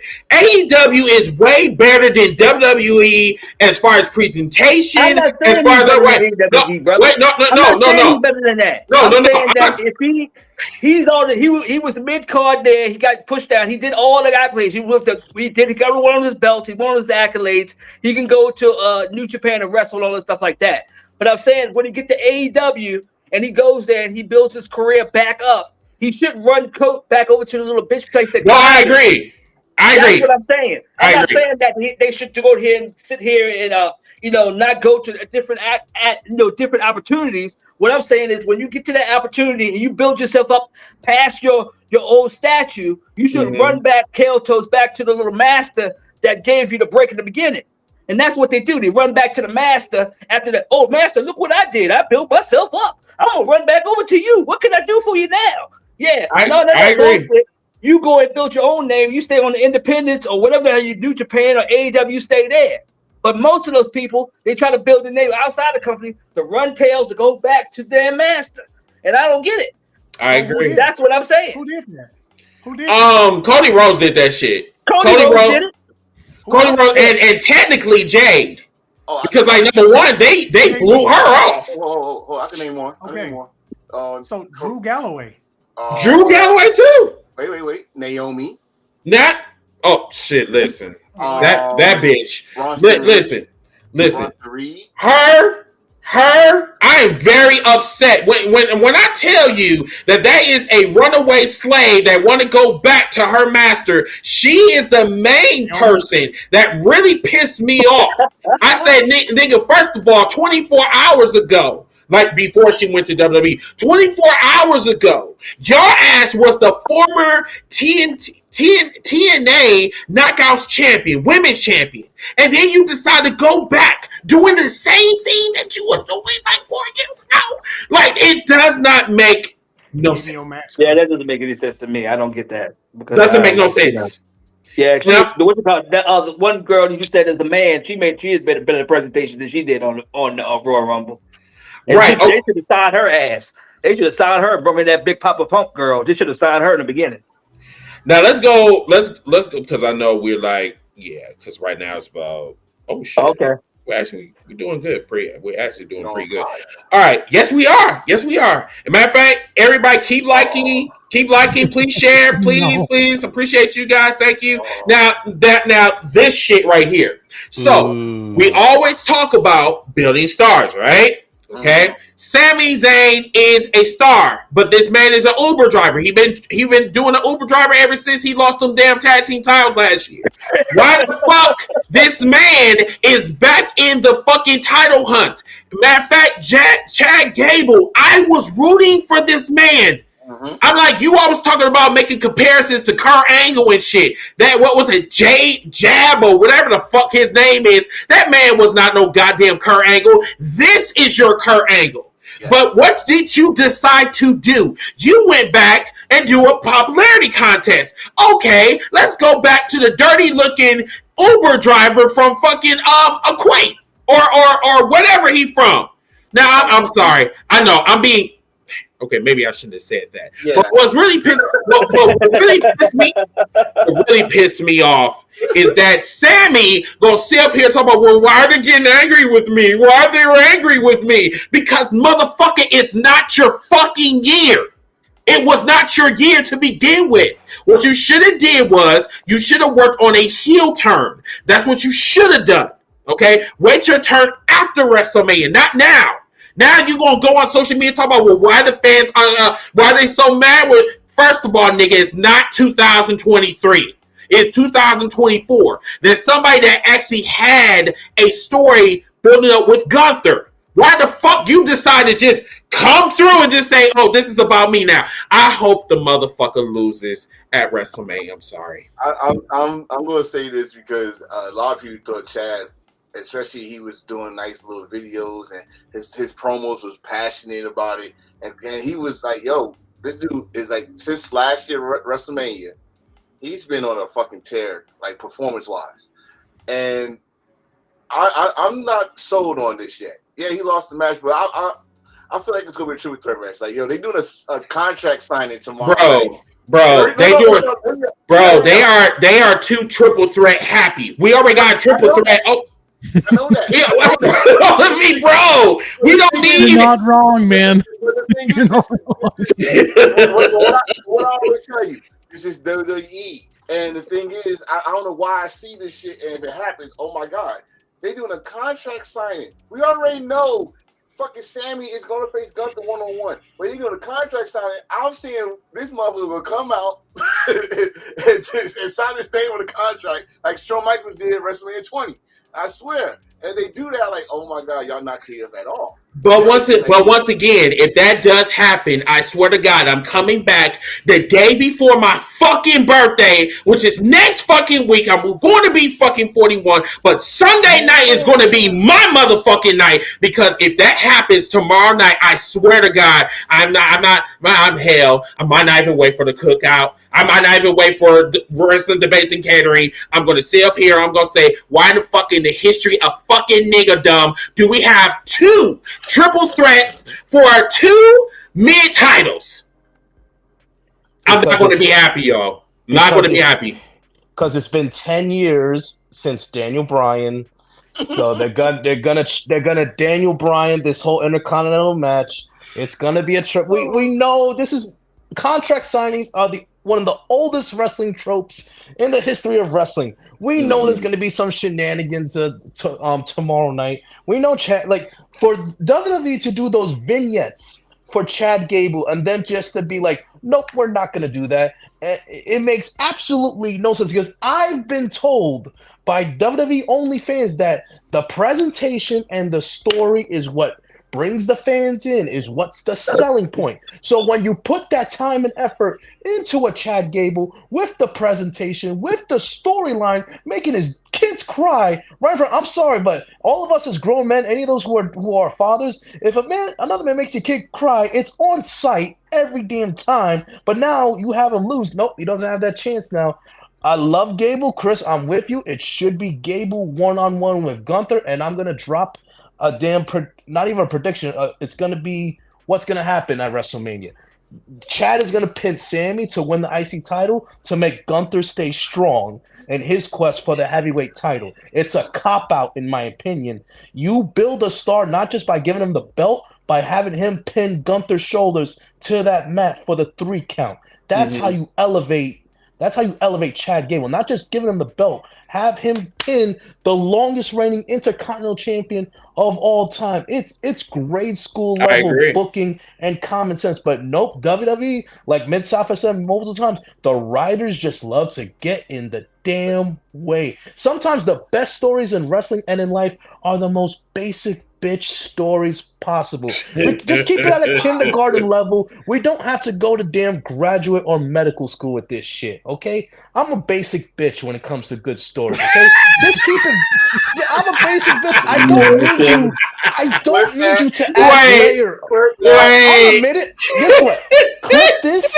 I am a basic bitch when it comes to good, great story. Because the best storylines in wrestling history have been the most basic shit possible. I don't need you just give me a cheeseburger, fine, cool. That I don't need no damn 20 damn condiments on top of that son of a bitch for me to enjoy it. Keep it simple. Keep it basic for basic bitches like me, and I'll be fine. But nope, writers gonna write that shit. Wait. Let's go to Gary because I need to hear Gary. Gary, what do you think about this? I'm with everybody on this so far. Is man, Chad Gable is the one that's getting built for that story to actually dethrone the longest reigning IC champion. That's the way it should have been. Sami Zayn, and again, this is one thing that I nitpick with AEW on, is they like the nostalgia, like the repeated stories that we've seen in the past, and they bring them into the present. That's one thing that irks my nerves a little bit with them, because I want to see something different. Sami Zayn has been the comeback Sami Zayn for pretty much entire, I don't know, probably since his NXT days. So, the only thing that it's making me think what's going to happen with Chad Gable, John Cena, he's issuing out an open challenge apparently at WrestleMania. Oh my god! Every someone beat him, their career go downhill. No. I don't want that either. No. I don't know. I can't. This man already came out there naked as fuck. Who in the fuck told? Yeah, I'm not getting into that. Mid-South. An episode of Naked and Afraid. What are you talking about? I'm not touching that. Mid-South, tell us what you think about this Chad Gable shit. We rag about Vince McMahon because of some of the stuff that we've come to find out that he has done over the past 40, 50 years, which, for the most part, we knew all of that. But when he was in power working with Stone Cold Steve Austin, the formula was simple. What is Austin doing? It doesn't matter because he's going to stun everybody anyway. That's what WWE is missing. Just like Ball Bro said, you don't have to write it word for word. Little is sometimes and usually all the time better. Chad Gable should be wrestling for that title. Now, he'll likely be a transitional champion, just like my opinion, Cody Rhodes will be a transitional champion if he wins. But let Chad Gable finish his story. Since we in the business of letting people finish stories, Let Chad Gable finish his story. All right. Okay. Antonio, did you have something on this? And then I was just gonna say I was gonna compare it to something that people forgot. Like when you said Chad Gable should pin Gunther, I want everybody to remember there was a guy named Dragunov. So Smiley. Dragunov had a war where he lost to Gunther, who was Walter, by the way, in NXT UK. Got his rematch, and they beat the living shit out of each other in TakeOver 35, I think it was, and he won. Mm-hmm. Dragunov became a bigger star after that. Chad Gable deserved a one-on-one match with Gunther. I don't have nothing against Sami. I know they're doing the underdog from the underground storyline. I see it. They did the interview that they did with Mick Foley back the day in the empty arena. Let's do a interview with you. Understand who you are. Saying like we don't know who the fuck you are. But if Chad gets this, and if they do this triple threat, Chad should be the one that pinned Gunther, not pin Sami. It would put Chad in a whole nother level of where he at now, probably double it. So okay, that's all. Cool. All right, so I'm gonna do some skipping around. I think we kind of covered the WWE portion. Now let's get into What'd you say? I saw that picture. Yeah, I got rid of it. Let's talk about Collision.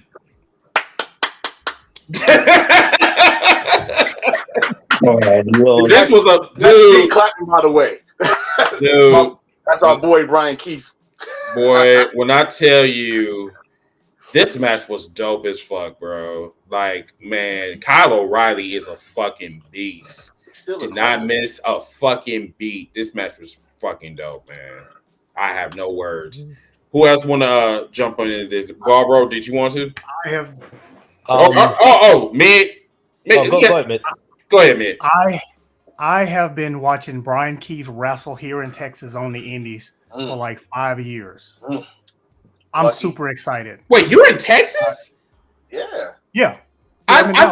Bro, I thought you were in South Carolina. Never mind. Okay. Oh, heck no. We saw South. You said South Carolina. All right. Yeah. Okay.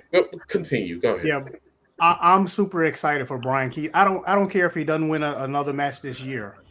I'm just happy to see him on TV every week. And not only just that he's on TV, he looks good in he has not wrestled a bad match yet.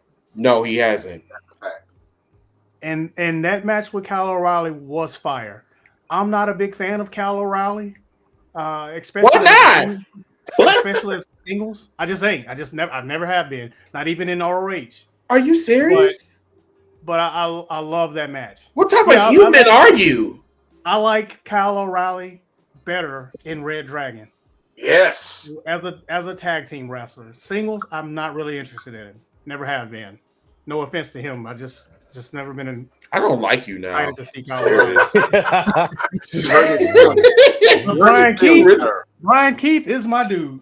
Well, bro, he's our dude too. Like we didn't know who the hell we saw Chris. We saw him in Yes, we saw him for the very first time in Brooklyn last year. We didn't know who he was. We didn't know who he was. Mm-hmm. We didn't even know who the fuck he was. Right, and we saw him wrestle. And I was like, "Yo, I like him."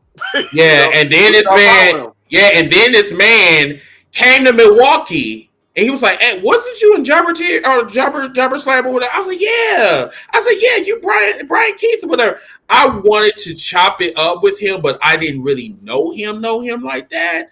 But yeah, he's one of our friends, whatever, and he is super dope. I told him, I said, "Dude, this is only the beginning. What you put on for us in Brooklyn and in Milwaukee," I'm like, "Bro, you are going to excel." I mean, for real. And now he's on AEW television. All I just need is that interview. That's all I need. Well, he's going to be at WrestleCon in Philadelphia, man. Yeah, he's going to be. Oh, really? Yeah, I'm going to that show. I'm going to meet him. I talk to him and stuff like that. Okay. I'm trying to think which one we going. We're going to Hog.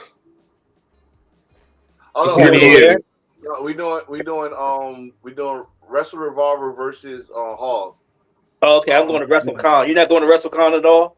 No, bro. There's a lot of shit that But WrestleCon is like an event where you can meet, you can sit down and chat with everybody. You can broadcast all your stuff. You know what I'm saying? So you have an opportunity to do that. I think it's like $25 to $45, and then you get to meet, whoever's there that day. So you get to meet, sit down, and explain all your different, avenues and stuff like that.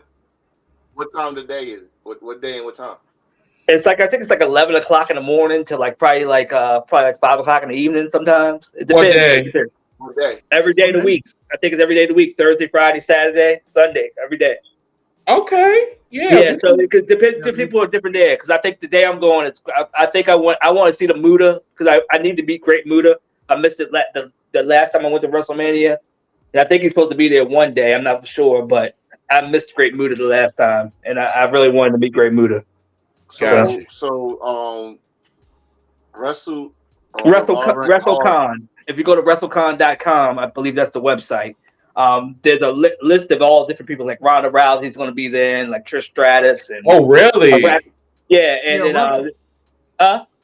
WrestleCon is cool. I've been there a few times. If you go online to get your ticket, I believe they're doing it on Sundays now, where they have a wrestling show.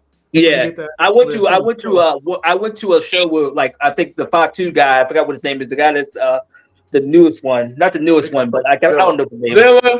Not Philip, but the one that's in the LEL, whatever. I don't know what his name, MLW, the one that was on the show. Jacob? Yeah, Jacob. Mm-hmm. Yeah, Jacob. And they had a house show there. It was a show, like a breakfast show. They had a show early in the morning. It was like early in the breakfast show. And it was early morning breakfast wrestling show. And they have a lot of stuff going on there. Oh, so you was eating some pancakes while motherfuckers were getting dropped on their head? Well, yeah, I was there.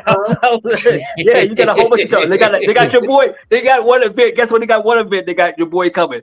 Brunch with Booker T. I know you want to go to that. Anyway, can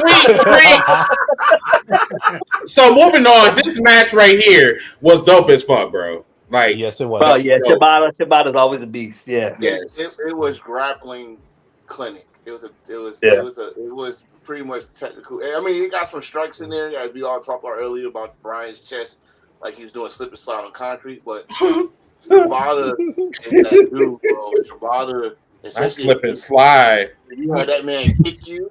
I'm telling you, gonna feel it. Kick the shit out of you, right? He kicked the shit out of you. And don't get me wrong, Daniel got his. Brian got his shit too, but.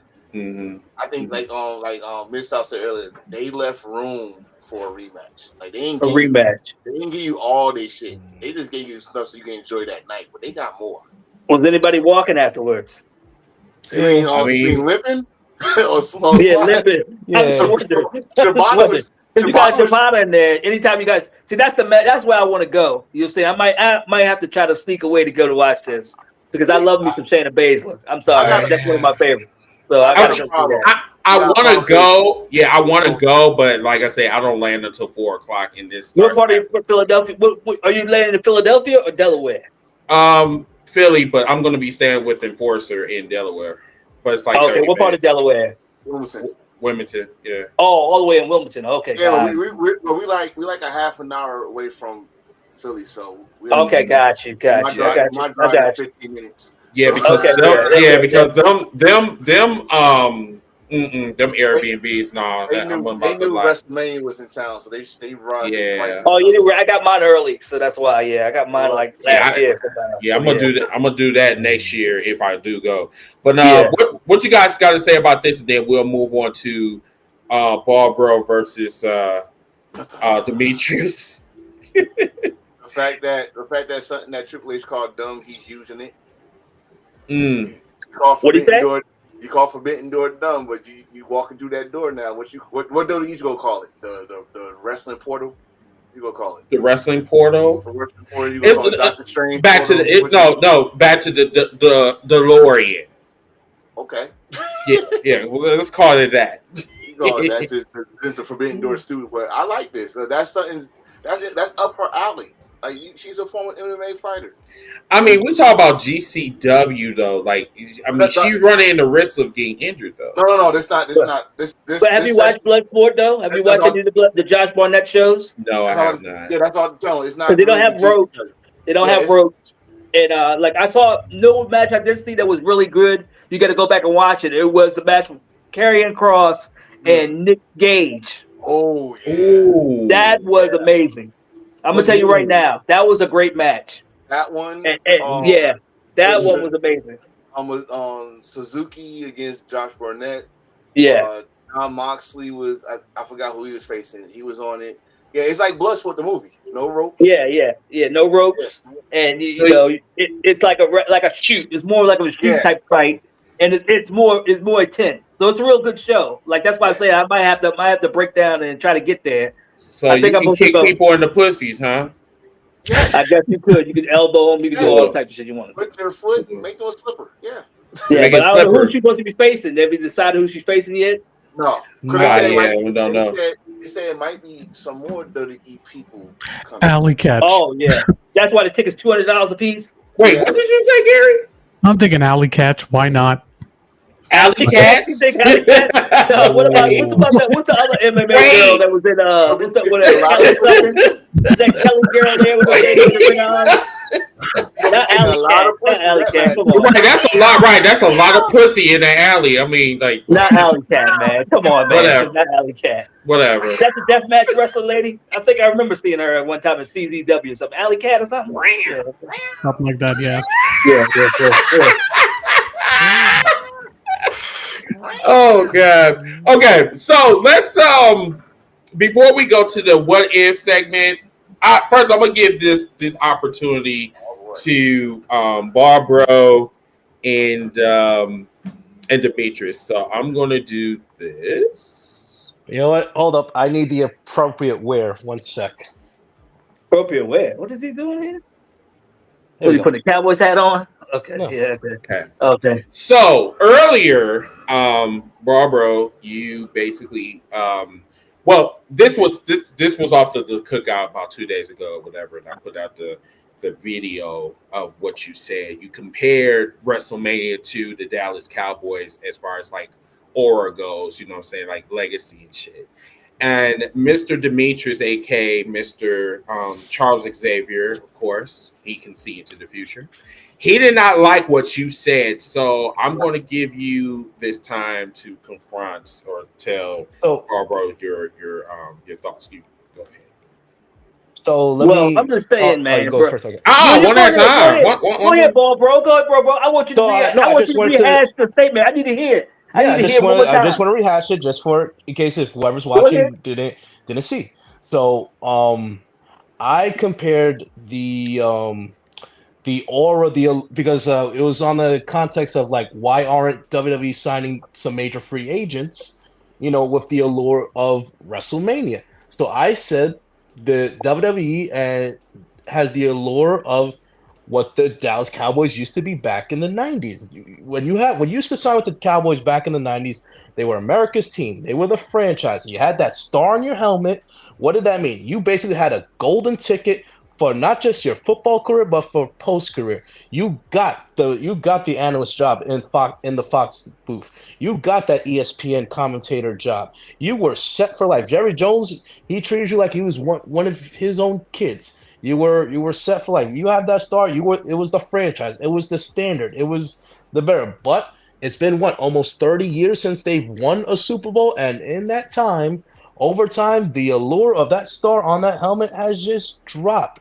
Like, it's to a point nowadays where when it comes, like, look at this past free agency with the Dallas Cowboys. Jerry Jones himself said when they lost to the Packers, we're going to go all in for free agency. And what did the fans take that? We're going to what do they think they thought? We're going to bring in all the big names. We're going to make a push. And then when free agency started, nothing. Because guess what? Nowadays, whether it's football or professional wrestling, no one's going to give a hometown discount, just to wear that star on the helmet. They want the money. They want the big deals. They want the contract, okay? They want the freedom to grow their brand and to branch out how they feel like. I mean, listen, and I love how when it comes to AEW signing like people like Mercedes Moné, a Will Ospreay, a Jay White, a Kazuchika Okada, it's always they always make it sound like a gotcha. Like, they just went to AEW just because of the money. And what's your point? That's not the gotcha that you think it is. That's not the burn that you think it is. It's they know what their worth is. There's another player in town that could give them what they are worth. Now, they can work a lighter schedule, get more money, work more dates, and everywhere else you want to. You are not under the shackles of the WWE brand where that's it. That's all you could work. If they got nothing for you, you are sitting your ass in catering and doing nothing. Does that happen in AEW as well? Yes, it does. But guess what? They're sitting in catering. They could pick up their phone. They could call New Japan. They could call AAA, CMLL, and say, hey, I'm free, blah, blah, blah. Want to book me? Boom. They are free to do whatever they want. That's all I'm saying. And it's just the facts. Well, who was the last major free agent signing besides Cody Rhodes and Jade? That's it. AEW talent that got over there, they're signing. And I just feel that there's been too much. There's been too much over the years for you want to know why that they're not signing the big free agents, because the Elite, the Young Bucks, Kenny Omega, and Hangman, they have shown that you could get over in this business. You could get over as a major star in the world of professional wrestling without the machine behind you. You don't need the star in your helmet to make your money, to sell your merch, to be a big star. A lot of people don't like the Young Bucks, but guess what? They showed you the blueprint. They showed you the blueprint. Hustle on the indies. Push your merch. Build your brand.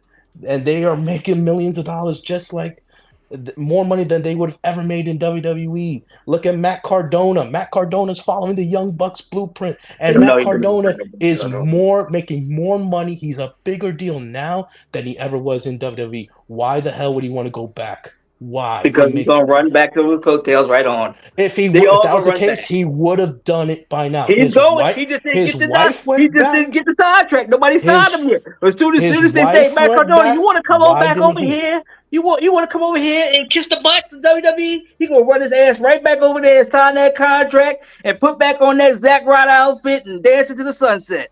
Because he already.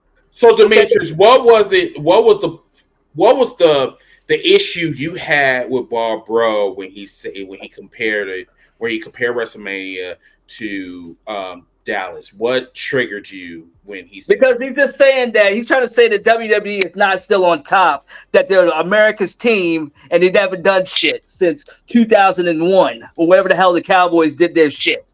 He's trying to establish that the WWE is Dallas Cowboys rated, that they haven't done shit since the decade like the Cowboys have. Cowboys in the 90s had like a dynasty, and they haven't done shit. And they're signed free agents, and they haven't done shit. Well, the WWF has done shit. They broke records. They broke house records. They did all types of shit. Merchandise is going off the roofs. They did a lot of shit since that time period. Just because they signed 3 of the fucking Ocean Spray and, Michelle Monier and all that bullshit, they got those last 3 artists that they got.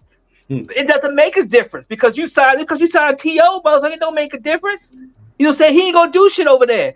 And the thing is, they're just waiting on the line. They get their little pay, but they know it's a free payday. That's why they run it over there. Because WWE ain't gonna pay them that shit because they know they ain't worth that much. Because the machine is what's gonna build them into the star they are to now. And that's how they're the star they are today. They wouldn't be a star if they weren't there first. They could have went over there anything they want because they gotta cut AKA Sasha Banks, AKA. What the fuck is the other guy? Okay, I'll give you that. You got Okada, you got Ocean Spray. But hey, my thing with this is they won't accomplish shit. Okay? They're gonna go back and catering just like the Miros, the Edges, the motherfucking whoever else they got on that list. They're gonna go back into the catering business. They're gonna be good for 10, 20 minutes, and they're gonna figure it about them. The story gonna sail to the other side. They're gonna have great matches, great 5-star matches. Oh yeah, Dave Metcalf, whatever his name is, matches. Those are gonna be great. But then at the end of the day, they're all gonna want to get back and get on that WWE train to establish their career back to where it was to the greatness. Because they're all gonna flounder. So okay. Let me say this. Okay, so there's a lot that you said that was correct, and then there's some things that I'm gonna have to fact check. Okay, come on, man. You're the mediator of the No. I'm trying to be fair. Because both of you guys have valid points. However, the issue is that Sasha Banks, or excuse me, Monet, Monet wanted to. She felt that WWE was not giving her the treatment like they were giving Charlotte. I still feel that Charlotte is great. She is good, but I feel that she's overrated. Great. She's overrated. I just feel that way. I feel because number one, she's going based off of her daddy's lineage? like Lineage. that. Yes, So you're basing off the lineage, but she's not but once again, you don't have your identity. You going around and you doing something that your daddy did. I'm like, I need you to find your hold on. I need you to find your own identity. That's the issue that I have with Charlotte. Now, as far as Sasha Banks, listen, she's one of the best that came out from the WWE. And I'm surprised that WWE even let her go. On top of that, she quit? No. She did not. Well, first of all, if you're being disrespected, why the fuck should I even be in your company? You up there giving these white tea people all of the fucking glory and glaze and all this other BS. Okay. You paying her like fucking $10 million, but then yet you gonna pay me only $5 million? And me and her had classic matches, but then yet you calling me the best, but then yet you can't pay me that? You can't pay me $10 million? You can't pay me 11? Is it because of my skin? Is that what that is? I don't know. Right, we both don't know. But at the same time, I know my worth. I know my worth. So that means I'm going to go somewhere, I'm going to get the bag, be a champion, and be happy. If she decides to go back to the WWE, like probably after her contract is up, if she want to do that, that's cool. But it goes back to what Mid-South said. I'm not going to restrict you on just one place. I don't think that's not fair. Because once again, wrestling, you can go anywhere, wherever the fuck you want. You will go to New Japan, like I said, they can go anywhere they want. But what I'm saying is, when you get there and then you run back coattails over to the company that treated you like shit. That's the part I agree with you on. That's what I got the same as with the CM Punk bullshit. The same with the Cody Rhodes bullshit. I agree. The same would be with the Matt Cardona, whatever the fuck it is. The same would be with that bullshit. Totally agree. Over the coattails over there. And the same would be like to all those individuals. That's what I'm saying. They can go ahead and do what they want to do, and they can go to AEW. But the AEW is not. The WWE is not a Dallas Cowboy team. Okay. We got one more minute. I'm gonna bring everybody on. Barbara, go ahead. So here's what the WWE model is, since they haven't signed any of these free agents. Basically, what they're basically doing, they haven't signed any of these free agents. They're putting all their eggs in NXT young call-ups. You look at the next level of talent that's coming up. You have your Carmelo Hayes, you have your Braun Breaker, you have your Tiffany Stratton. Later this year, you'll have Trick and Ilya up there as well. But it's like with any sport, when it comes to draft picks, when it comes to guys coming up through minors, some hit, some miss. That's just the way of life. Mm-hmm. As talented as these guys are, there's always that chance that even like with a Braun Breaker or Carmelo Hayes, or for whatever reason, we've seen in the history of pro wrestling that sometimes this hot up-and-comer wrestler, that goes through the ranks of NXT, sometimes they just don't pan out on the big stage. It happens. It's more success, but some will flame out. What you have with these signings that they missed out, you already had ready products that were ready in-ring wise, that been on the big stage. They were good, ready to go. But for whatever reason, WWE, whether it's Triple H or Ari Emanuel, his bosses at the top of him, they did not want to shell out the money or the years that was worth for this talent. But like we said earlier, if they are not WWE creations, which all these free agents are, they don't want to bring them in and put the time in and WWEize them, and remake them. And the New Japan and all the other free agents, they see over the years, okay? Like, they know what their worth is, and they're getting what their worth is. That's my thing when I call them the Dallas Cowboys, in the sense that, yes, WWE is still number one. You're not going to hear me ever say that they're number two. They will always make the most money. They will always sell the most tickets. They will always make the most merch, regardless of who is there and who is not there. So that's what it is. And you talked about like guys running back to WWE after being treated like crap. Let's throw Miro into that real quick, because look at Miro before he got let go of WWE. He was involved in a cucking storyline with his wife making out with Bobby Lashley over them, and then God damn, like look at them freaking get divorced earlier. Like you look at that and listen, Andrade's back there. What I don't see what Andrade's gonna do in that company. He's already looks directionless, in my opinion. Best case scenario, maybe a mid card title, but you know what they're gonna do? Just like with all pretty much all Latino wrestlers in WWE, what are they gonna do? They're gonna put them in a fucking faction. They're gonna put him in a faction. They're gonna put him in a death spot in Raw or SmackDown. Am I wrong? Am I fucking wrong? If you are not the next Rey Mysterio, they don't give a fuck about you. Unless you his son. I mean, unless you his son. What, a minute and a half match the other night. His first match was a 2-minute match. We ain't doing nothing. Yeah. So, but I just want all those hold on, real quick. I just want all those former WWE guys who are in AEW who see that Triple H is in charge. They want to run back because Papa H is in charge. Fair warning, you've been out of that company for 5-6 years. They've been building new people. Guess where you're going?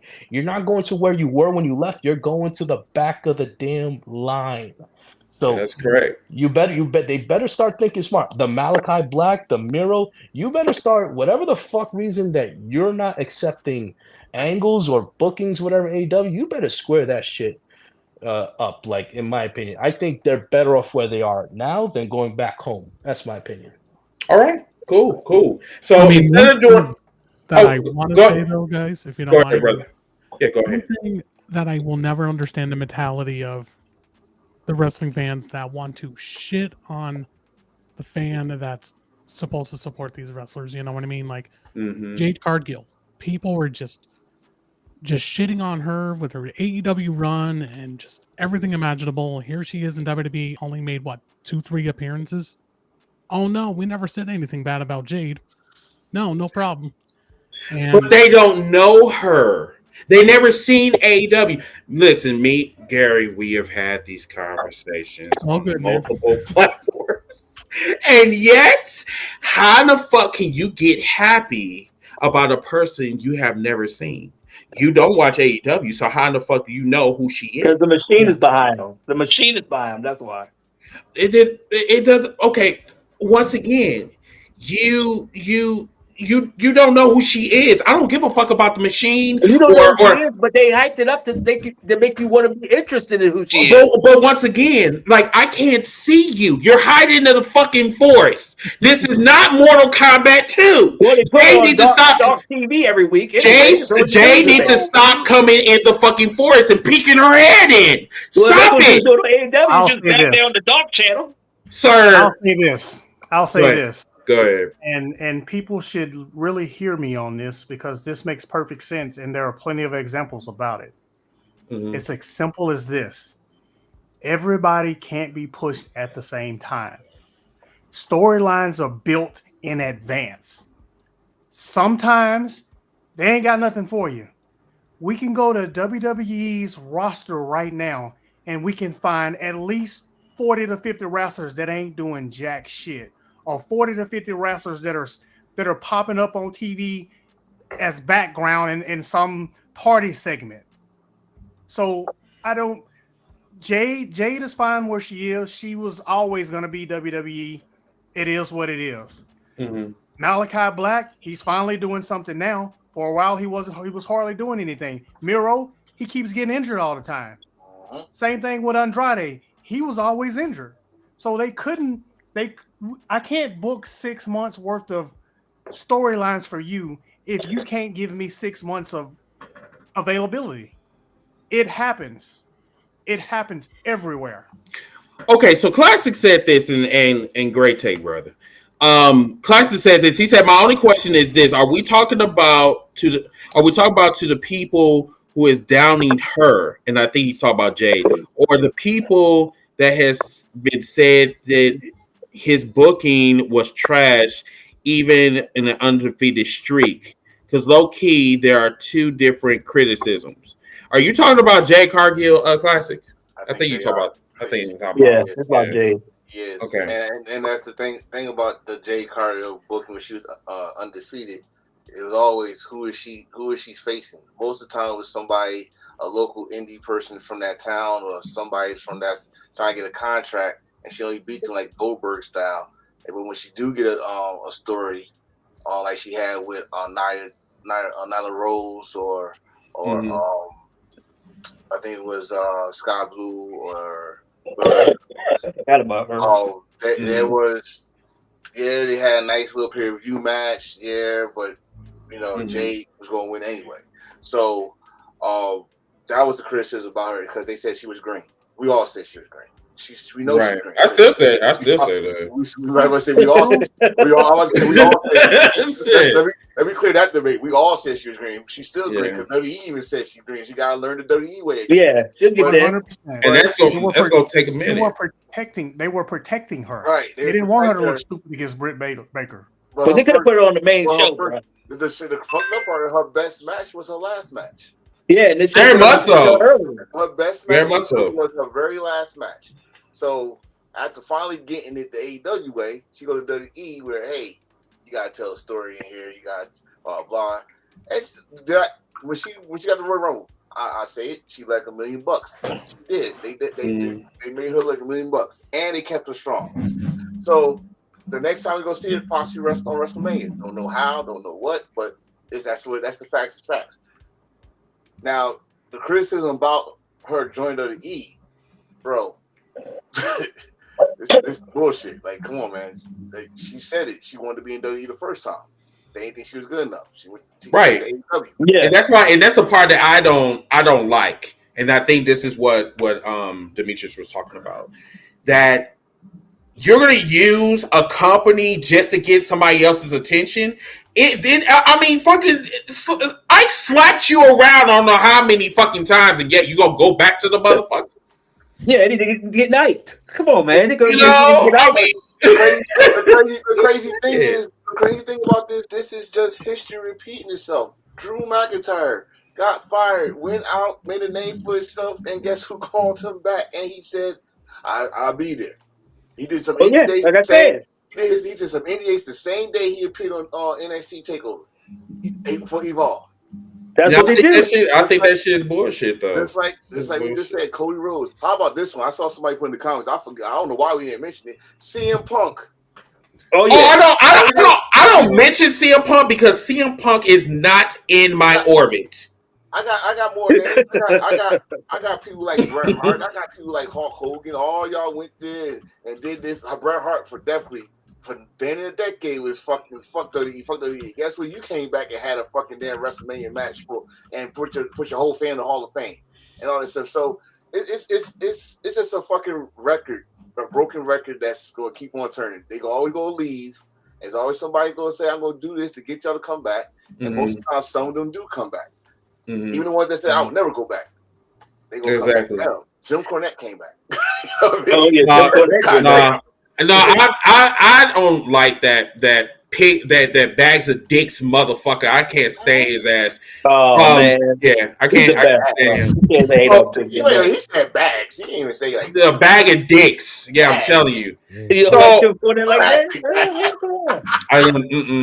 So what we're gonna do is, everybody, we're toward the end of the show. So what we're gonna do is we're gonna do best promotion of the week, and then we're gonna do final thoughts, and then we're gonna wrap up. Oh my God, yo, you're right. Just stand still. Stand still. Okay, cool. All right. So, Enforcer, best promotion in your book, and why? I'm gonna say I'm gonna go off the trail with this one, but New Japan this week, they doing their New Japan Cup right now. And with all the star power that left New Japan, they're still making stars. Like right now, it's not the same people in winning the same tournament. Even they took Jack Perry and make Jack Perry interesting. Like, what the fuck? I know that's interesting. Right. That's interesting. They made Jack Perry interesting. Like, this dude joined the House of Torture. Like, wait a minute. I ain't got that in my bingo card. You know what I mean? So, they got their young lions that came back excursion and still in the tournament. So they're making stars after losing major stars, and it's still exciting. So I'm gonna go New Japan this week. Okay, cool. Demetrius, same question. What's your favorite? Well, I'm gonna have to say this week. I'm gonna have to say it will be AEW. with the debut Really? of Wow, the debut of Monet. I will give that the props because Say the name again, I had a little tear in my eye because I saw that Monet came out there and she gave a heartfelt speech and everybody in Boston was What's her loving name? her and showing all the gratitude. And then Okada Wow. having the actual personality and not being Kato Kalin was a great moment for me. When Okada came out there and actually had a personality with the Young Bucks, I was very shocked. Because I was used to the TNA when he was the Green Hornet bullshit when he came to America, and that destroyed my Okada. But that moment alone, the Okada moment where Okada was acting like he had some personality and he spoke a couple words for me, and I was like, oh damn, you can speak a little bit of English here. We might have something going here. So if they keep the momentum riding, we could keep that rolling. I will have a lot more faith like I used to back in the day when AEW first started with Jericho.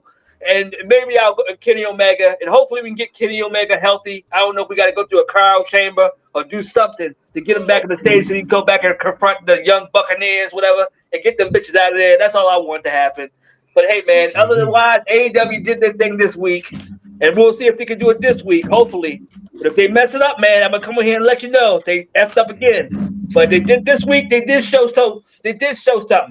And yeah, Ocean Spray, yeah, he did his thing, man. But hey, man, I don't know yet. I gotta see what he's gonna do I'm first. so tired of you right now. Hey, man, I'm telling you, he did his thing this week. He did come out there and promo finally. But hey, you know what I'm saying? I want to see what he does.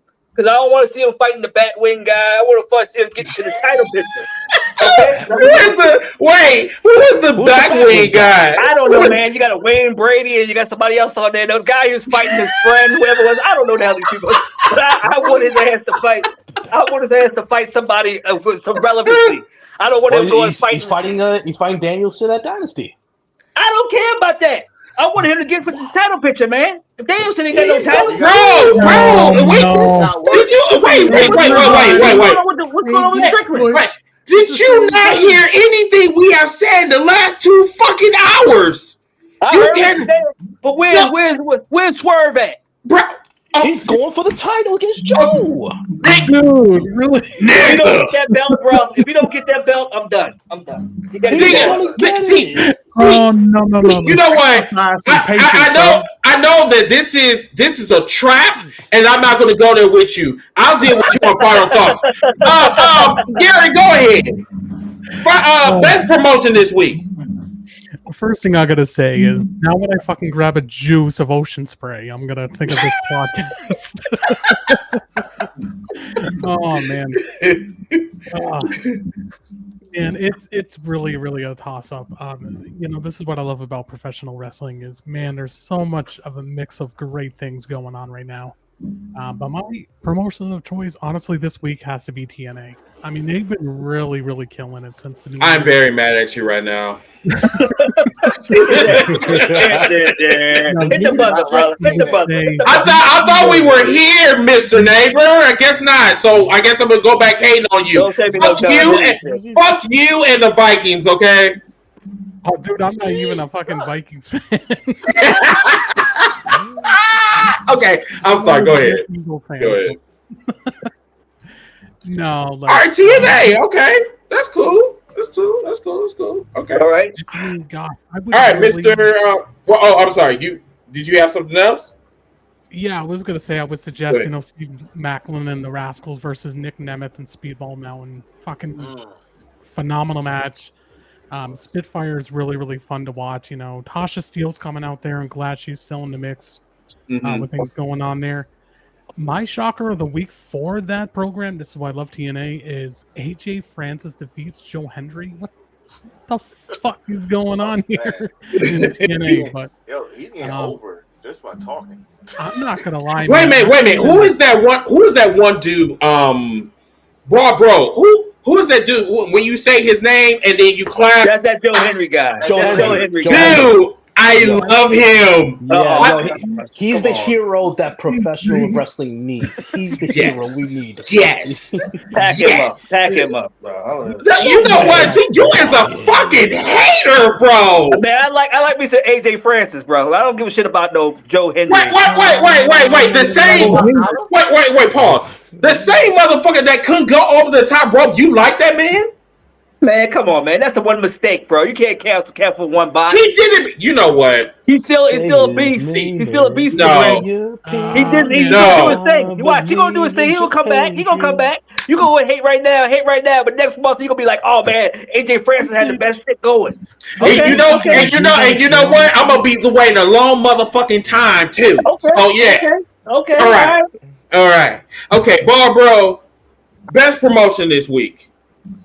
Gonna have to give it to AEW for not just the Monet debut, but for Collision. And you know what's funny? I'm dubbing it right now that Collision, that is the wrestling show for us sickos, for us pure wrestling fans. Like when you watch Collision, you're not gonna you'll see some stories here and there, but when it's a Thursday and we see on AEW's Twitter that we're getting Danielson and Shibata on free TV, if that's one thing. I turned on Collision last night, and that's what they start with. I'm like, oh, this is for us sick bastards right here. Like, you know, it's early sign. Let's go in. But what I love during that match is the storytelling that the commentary team, that specifically Shivani was telling. He mentioned, bro, they don't tell stories though. I digress. I guess it's news. Okay, but you with that comment. But one thing, go I don't ahead. mean to cut you off, man. One thing that I'm surprised that we did not talk about is I am so fucking happy for Kyle O'Reilly. Everything the man has. We didn't talk about him. No, I'm talking about like his comeback. Like it's so good to see everything that man has been through. Neck fusion, back injuries, everything imaginable. I love AEW is because Tony really gives them a really feel-good comeback moment. You know, I'm not saying that doesn't happen in WWE or anywhere else, but the story here was Kyle was, hey, you know what? I'm gonna go up against one of the baddest dudes that we've just signed. You know, Brian Keith, he's fucking phenomenal at what he does too. Yes. So, yes. Great match. Sorry, man. I didn't mean to cut you off. No, that's all good, but it's kind of crazy. Like I said, O'Reilly's out for almost 2 years, and anywhere else, any other promotion, O'Reilly might be back. You might ease his way back, and you might slow play, give him a job or a local indie guy. No, here's Brian Keith, the guy who's been killing it with guys like Eddie Kingston and stuff like that. That's your first match when you come back. Like, have fun out there. But like I was saying, like Shivani in his commentary was telling the story. He brought up multiple times 2017. But they do not tell stories in AEW. I guess they do here and there. Okay, all right. But, he mentioned he mentioned Okada and Shibata a couple of times during the commentary, and then later that night, last night on Okada's Instagram story, he posted a picture of Shibata like during the match, and I'm like, listen,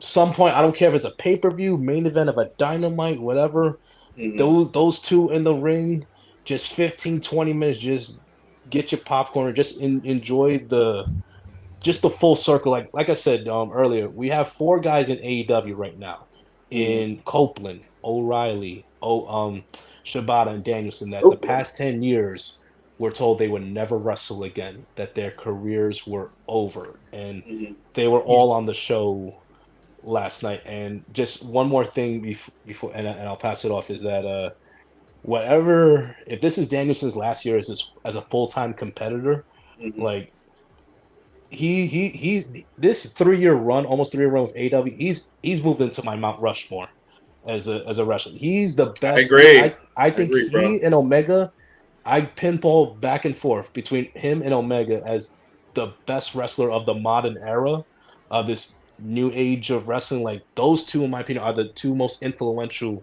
wrestlers of today's modern era. Like, I say, let's appreciate what Danielson's doing.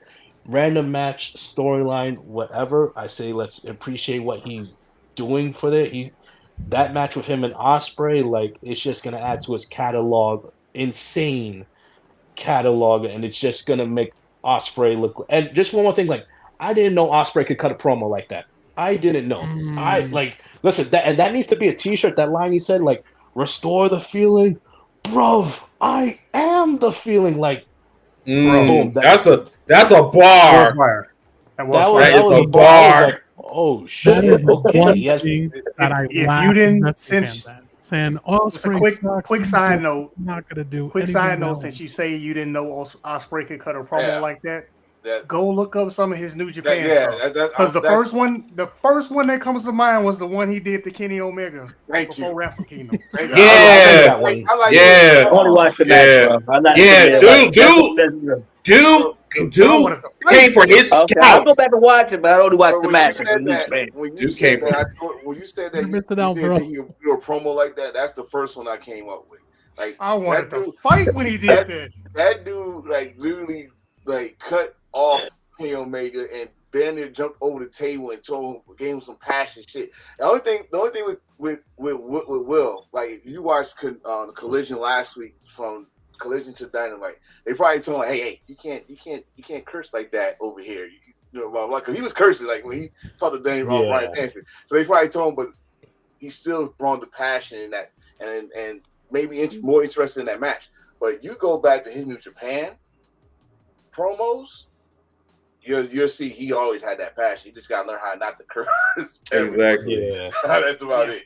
Miss Yeah, out. that's the Go thing ahead. about that promo. He cussed 50 times in it. That's why he's meant to be in AEW, because they don't need that script to cut a meaningful promo. Yeah, and because you know what, and I agree with you, because like the last thing that I want for Will Ospreay, not Ocean Spray. I know I do that sometimes too when I'm drinking cranberry juice, but whatever. But yeah, if you don't want him to be a Ricochet, I'm glad that he went to AEW. But you know, I digress. Whatever. I don't like Ricochet anyway, so I don't give a shit. I'm about to say this. See, though, I feel bad for Tama Tonga because he's just like Will Ospreay. He cursed like him up. So it's gonna take yeah. For Mid-South, We'll see how that goes. What's your favorite promotion this week? So outside looking in, I'll say wow, Women of Wrestling, because I just love that show. What the fuck is up with Check these it out. I don't care. I'm on it. What the That wow show. The Tonga That twins wow on show there. is great to me. Tonga twins. But the promotion of the week. The promotion of the week is. Say what you want. Glow. I'm sorry. Glow. Is it glow? It's like glow, right? It's like glow. Them jokers got some storylines and some characters for you. But no, I know it's like glow. So that's your final thought, right? No. My promotion of the week was. Oh, so you doing that to piss me off? I said outside looking in, didn't I? Oh, okay. All right. Okay. All right. It's truth be told, it's AEW simply because they put out 3 really good shows. Let's not forget about Rampage, because that Takeshita versus Commander match. It made me like Commander again. That match was fire, especially seeing it live in the arena right after Dynamite ended. Oh yeah, you right. Yeah, you did see that. Yeah, you was like really trolling us. Who was in the cookout? Doesn't get the credit it deserves either, man. So you were very fortunate to see that. That's awesome. Mm-hmm. Yeah, and I'll say this for promos, the AEW cut a lot of good promos this week. One promo that I invite everyone to go out there and find it is a Cool Hands Angelo Parker. Who? Random guy, right? Random guy.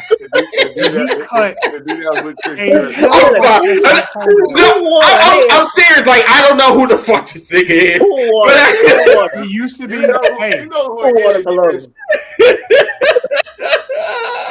Maybe I should use Google.com. I want to be awareness. Okay, continue. Fine with y'all not knowing him. That's why I'm telling you, go out of your way to look on AEW's website or Twitter or Facebook page and look at the Cool Hand Angelo Parker's promo that he cut this past week. It is one of the most passionate promos that we've seen all year. Oh, Ruby's boyfriend. Thank you. I think that's used to be in Jericho Appreciation. Thank you, because like mid just he's you know how he is. Yeah. Thank you. Because I was like, who the fuck this man is?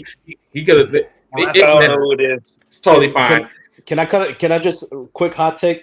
Angela Parker and Daddy Magic, those two, the former 2.0 and when Jericho Appreciation Society, those two can cut promos better than 90% of the WWE wrestlers.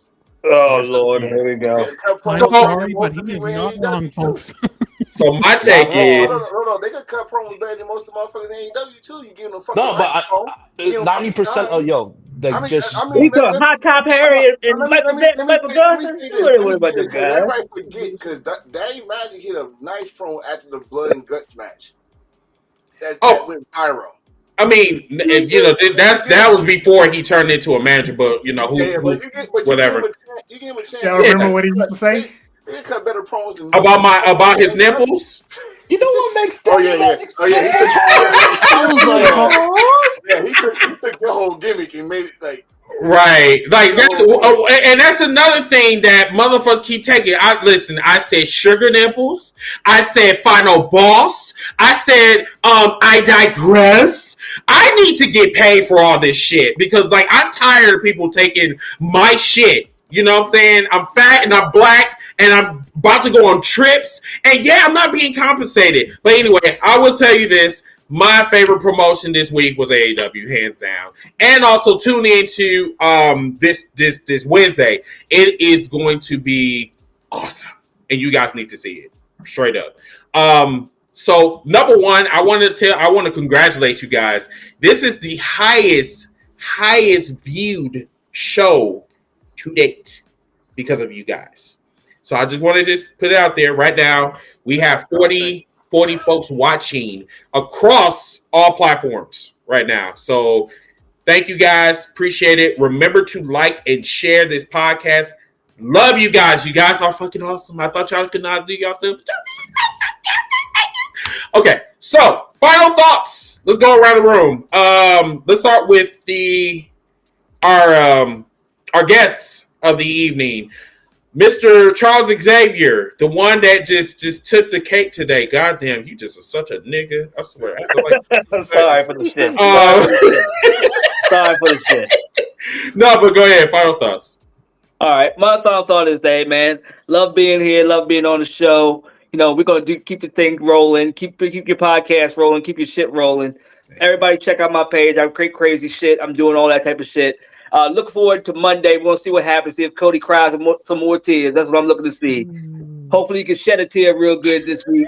You know what I'm saying? That's all I want to see. I'm going to turn the shit off anyway because I don't watch it. I don't want to care about Sami Zayn, and I don't care about anybody finishing the story.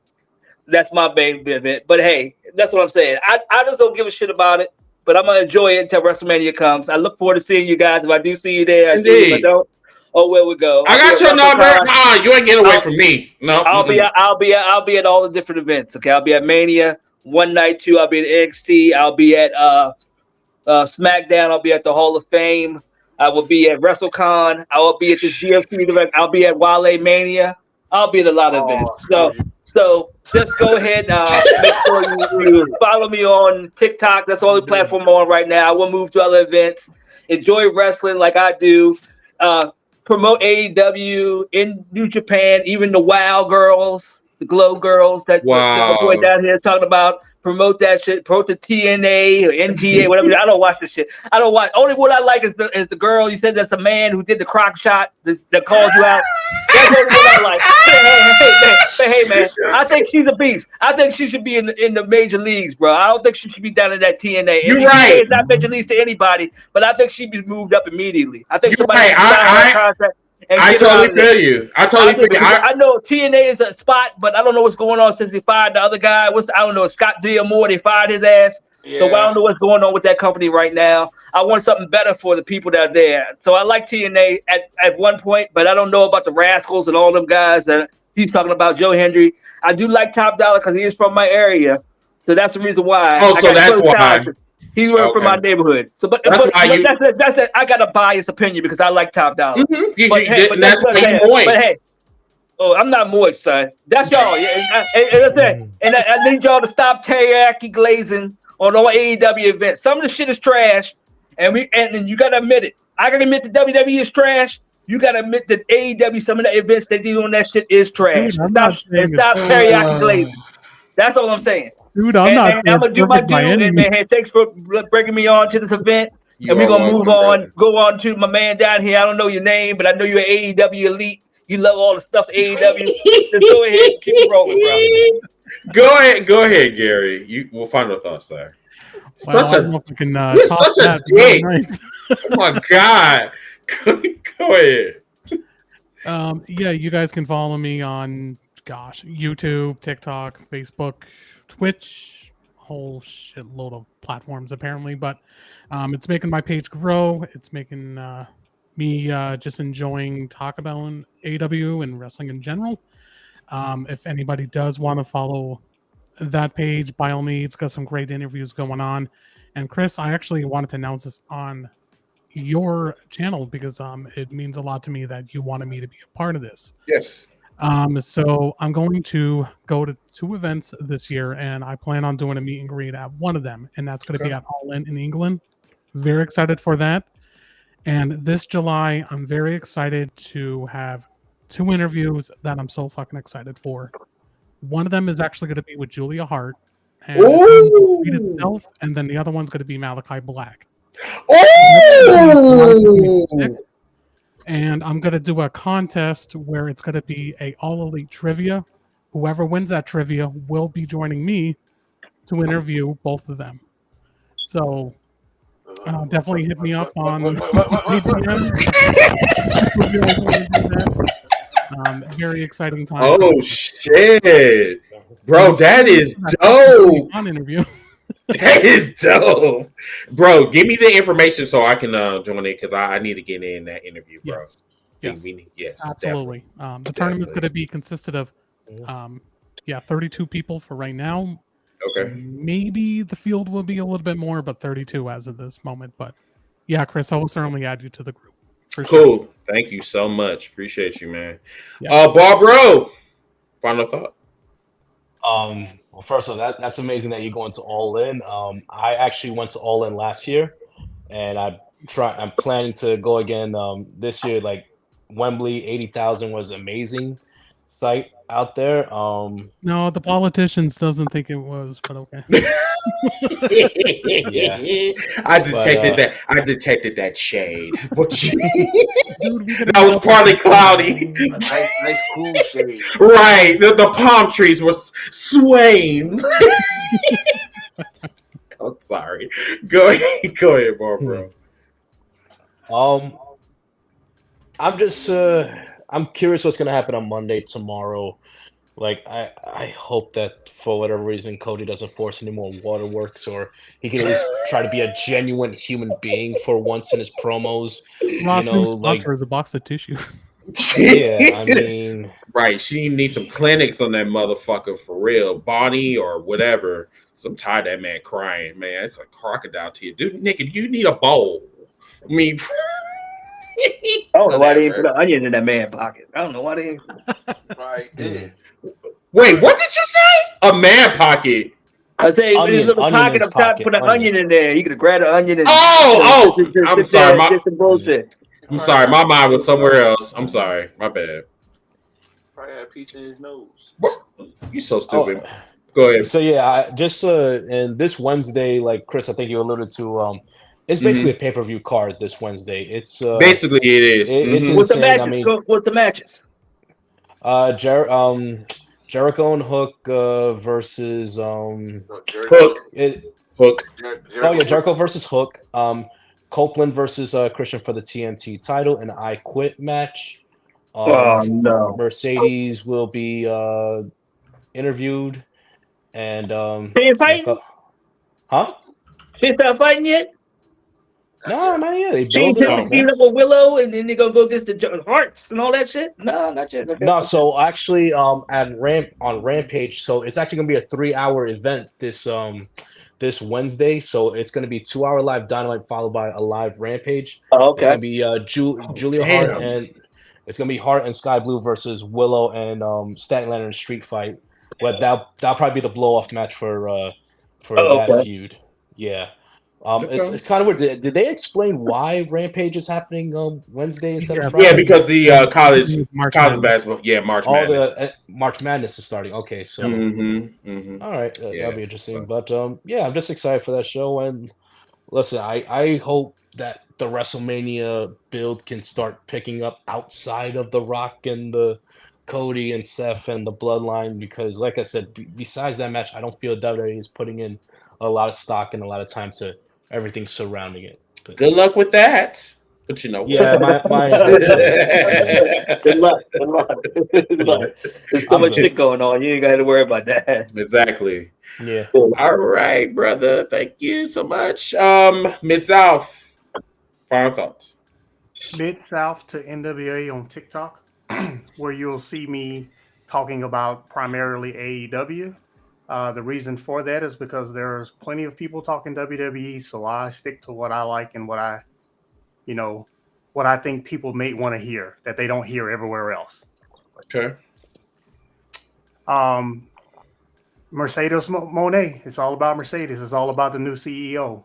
Whether you like her or dislike her, she's the focal point right now in AEW, and hopefully she will be the answer that AEW has been looking for to lead their women's division since Britt Baker got injured. Oh, she's injured. The doctor, she's injured. Dentist, whatever it is. She's been injured. Yeah, she's been injured. But she's supposed to be coming back any day, though.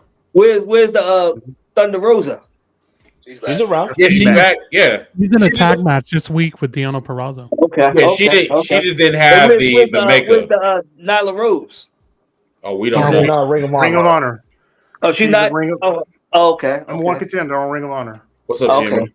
She be the television title, I think. Women's television title. I believe so. No, she's not. She's not in that tournament. Okay. She had a feud for a little bit with Athena, but she. Athena's versus Sheeta Supercard of Honor. So. Yep. Oh. So that's where we go. Okay. Anger incoming. I just want where's the Ruby Riott? That's what I want to see. Where's she at? Fucking. She's on TV, man. Right. She's a side bitch. Basically. Mrs. Suspects. I don't see nothing. They're getting used, man. They're getting used. Bitch and catering, wearing leather dresses and stuff. I just, bro, when I tell you I gave up on her, I'm done. Man, she says she's a runaway. Now she's hiding away. Yes, hide away. I don't know. Most definitely. I just wondered. I don't know. Enforcer. Final thought. Final thoughts. Well, I'm gonna go opposite of WWE. I'm not gonna talk about Bloodline. I'm gonna talk about where they should be focusing on is other storylines. Like you got showing no respect to Bayley at all. This is your Women's Royal Rumble winner. You're not showing no respect to her. You're not showing no respect to the storyline that was there since they came back. That SummerSlam about damage control. We all knew that was gonna happen. They're not showing no respect to that. You need to show some respect to that title match. And the hot title match between Rhea Ripley and Becky Lynch. A lot of people don't like it, but listen, it is what it is. The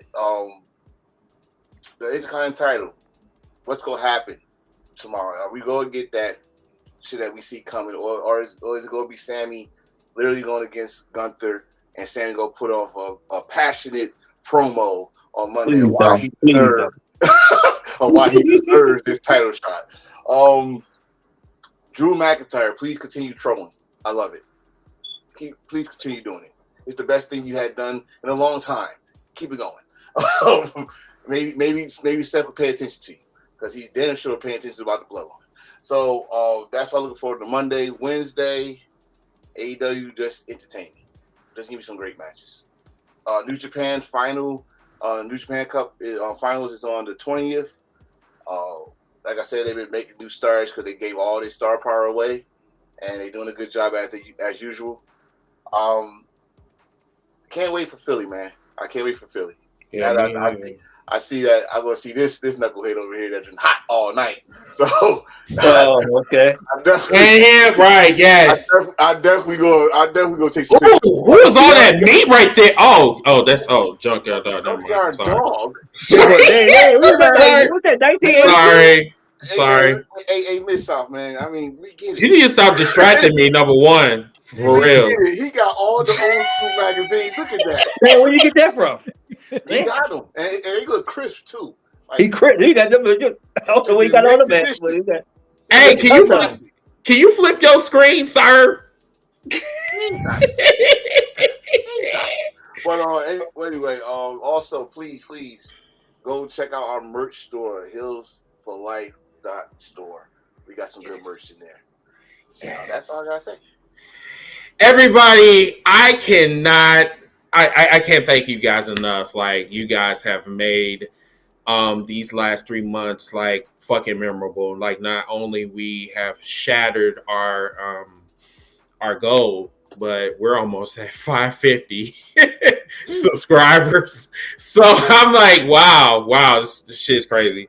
But yes, to all of the guests that's on here and everybody watching at home and across all of our platforms, you guys are awesome. Thank you so much for coming out and just supporting us and just rolling with us. Like, we still like at 40 viewers strong. So thank you guys. Appreciate it.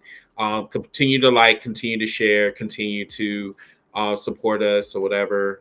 We will be having the cookout tomorrow before Raw. So I encourage everybody that's on the panel and everybody that's watching at home, please join us tomorrow on TikTok. Also, we will be having debates and catering on Tuesday, about I believe 9 o'clock Central, 10 o'clock Eastern, if I'm not mistaken, for episode 18. We're going to do it again because the algorithms didn't like us last week, but I digress. Yeah, I think that is my birthday is next week. I will be turning 41 on Monday. So I'm thinking to take off on Friday because I'm actually going to SmackDown. I'm going to fucking kill my cousin for dragging my fat ass down at the arena just to see this bullshit. You know what? I'm sorry on the tribal. You want to see The Rock. Remember. You're going to see The Rock for 45 minutes. I don't think I'm gonna see. Shut up. I don't think that's what he want, though. That's what he want. Because I don't think The Rock is coming to Milwaukee. He's coming. He's coming. I don't know. That would be the birthday. That would be my biggest birthday gift for me, just to see The Rock and to hear the Hollywood theme song. Like, He's coming, bro. He's gonna be in 45 minutes. 45 I will scream, bro. I will scream. Buy that smack shirt too. Yes. Oh, yes. I'm gonna try to buy some merch as well. But yeah, I will. Yeah. Other than that, you guys are fucking awesome. I cannot wait to meet each and every one of you guys. If you guys go to Philly, we will do like some type of like meetup or what have you. Just let me know if you guys are coming to Philly. If you are, we'll decide on that in about 2 weeks or so. But other than that, I am Mr. Team Bring It, and this has been episode 247 with my boy, Mr. Enforcer, and all of the guests. Thank you guys for coming out. We'll see you guys on the cookout and Wrestling Debates and Catering on Tuesday and next Sunday for my birthday bash. Y'all have a wonderful week. We'll see you guys later. Bye.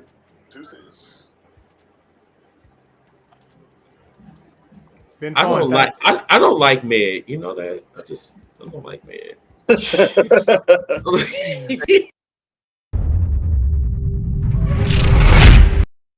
Let them feel that heel heat.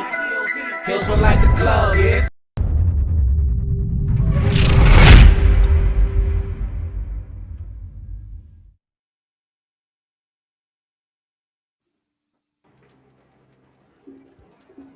I mean, we are cool. I just don't like you now. Wait a minute, are we still on the air? Oh, bye, y'all. Bye. I can't. My shit is fucked up. Bye. Let them feel that heel heat. Heels feel like the club, yeah, it's too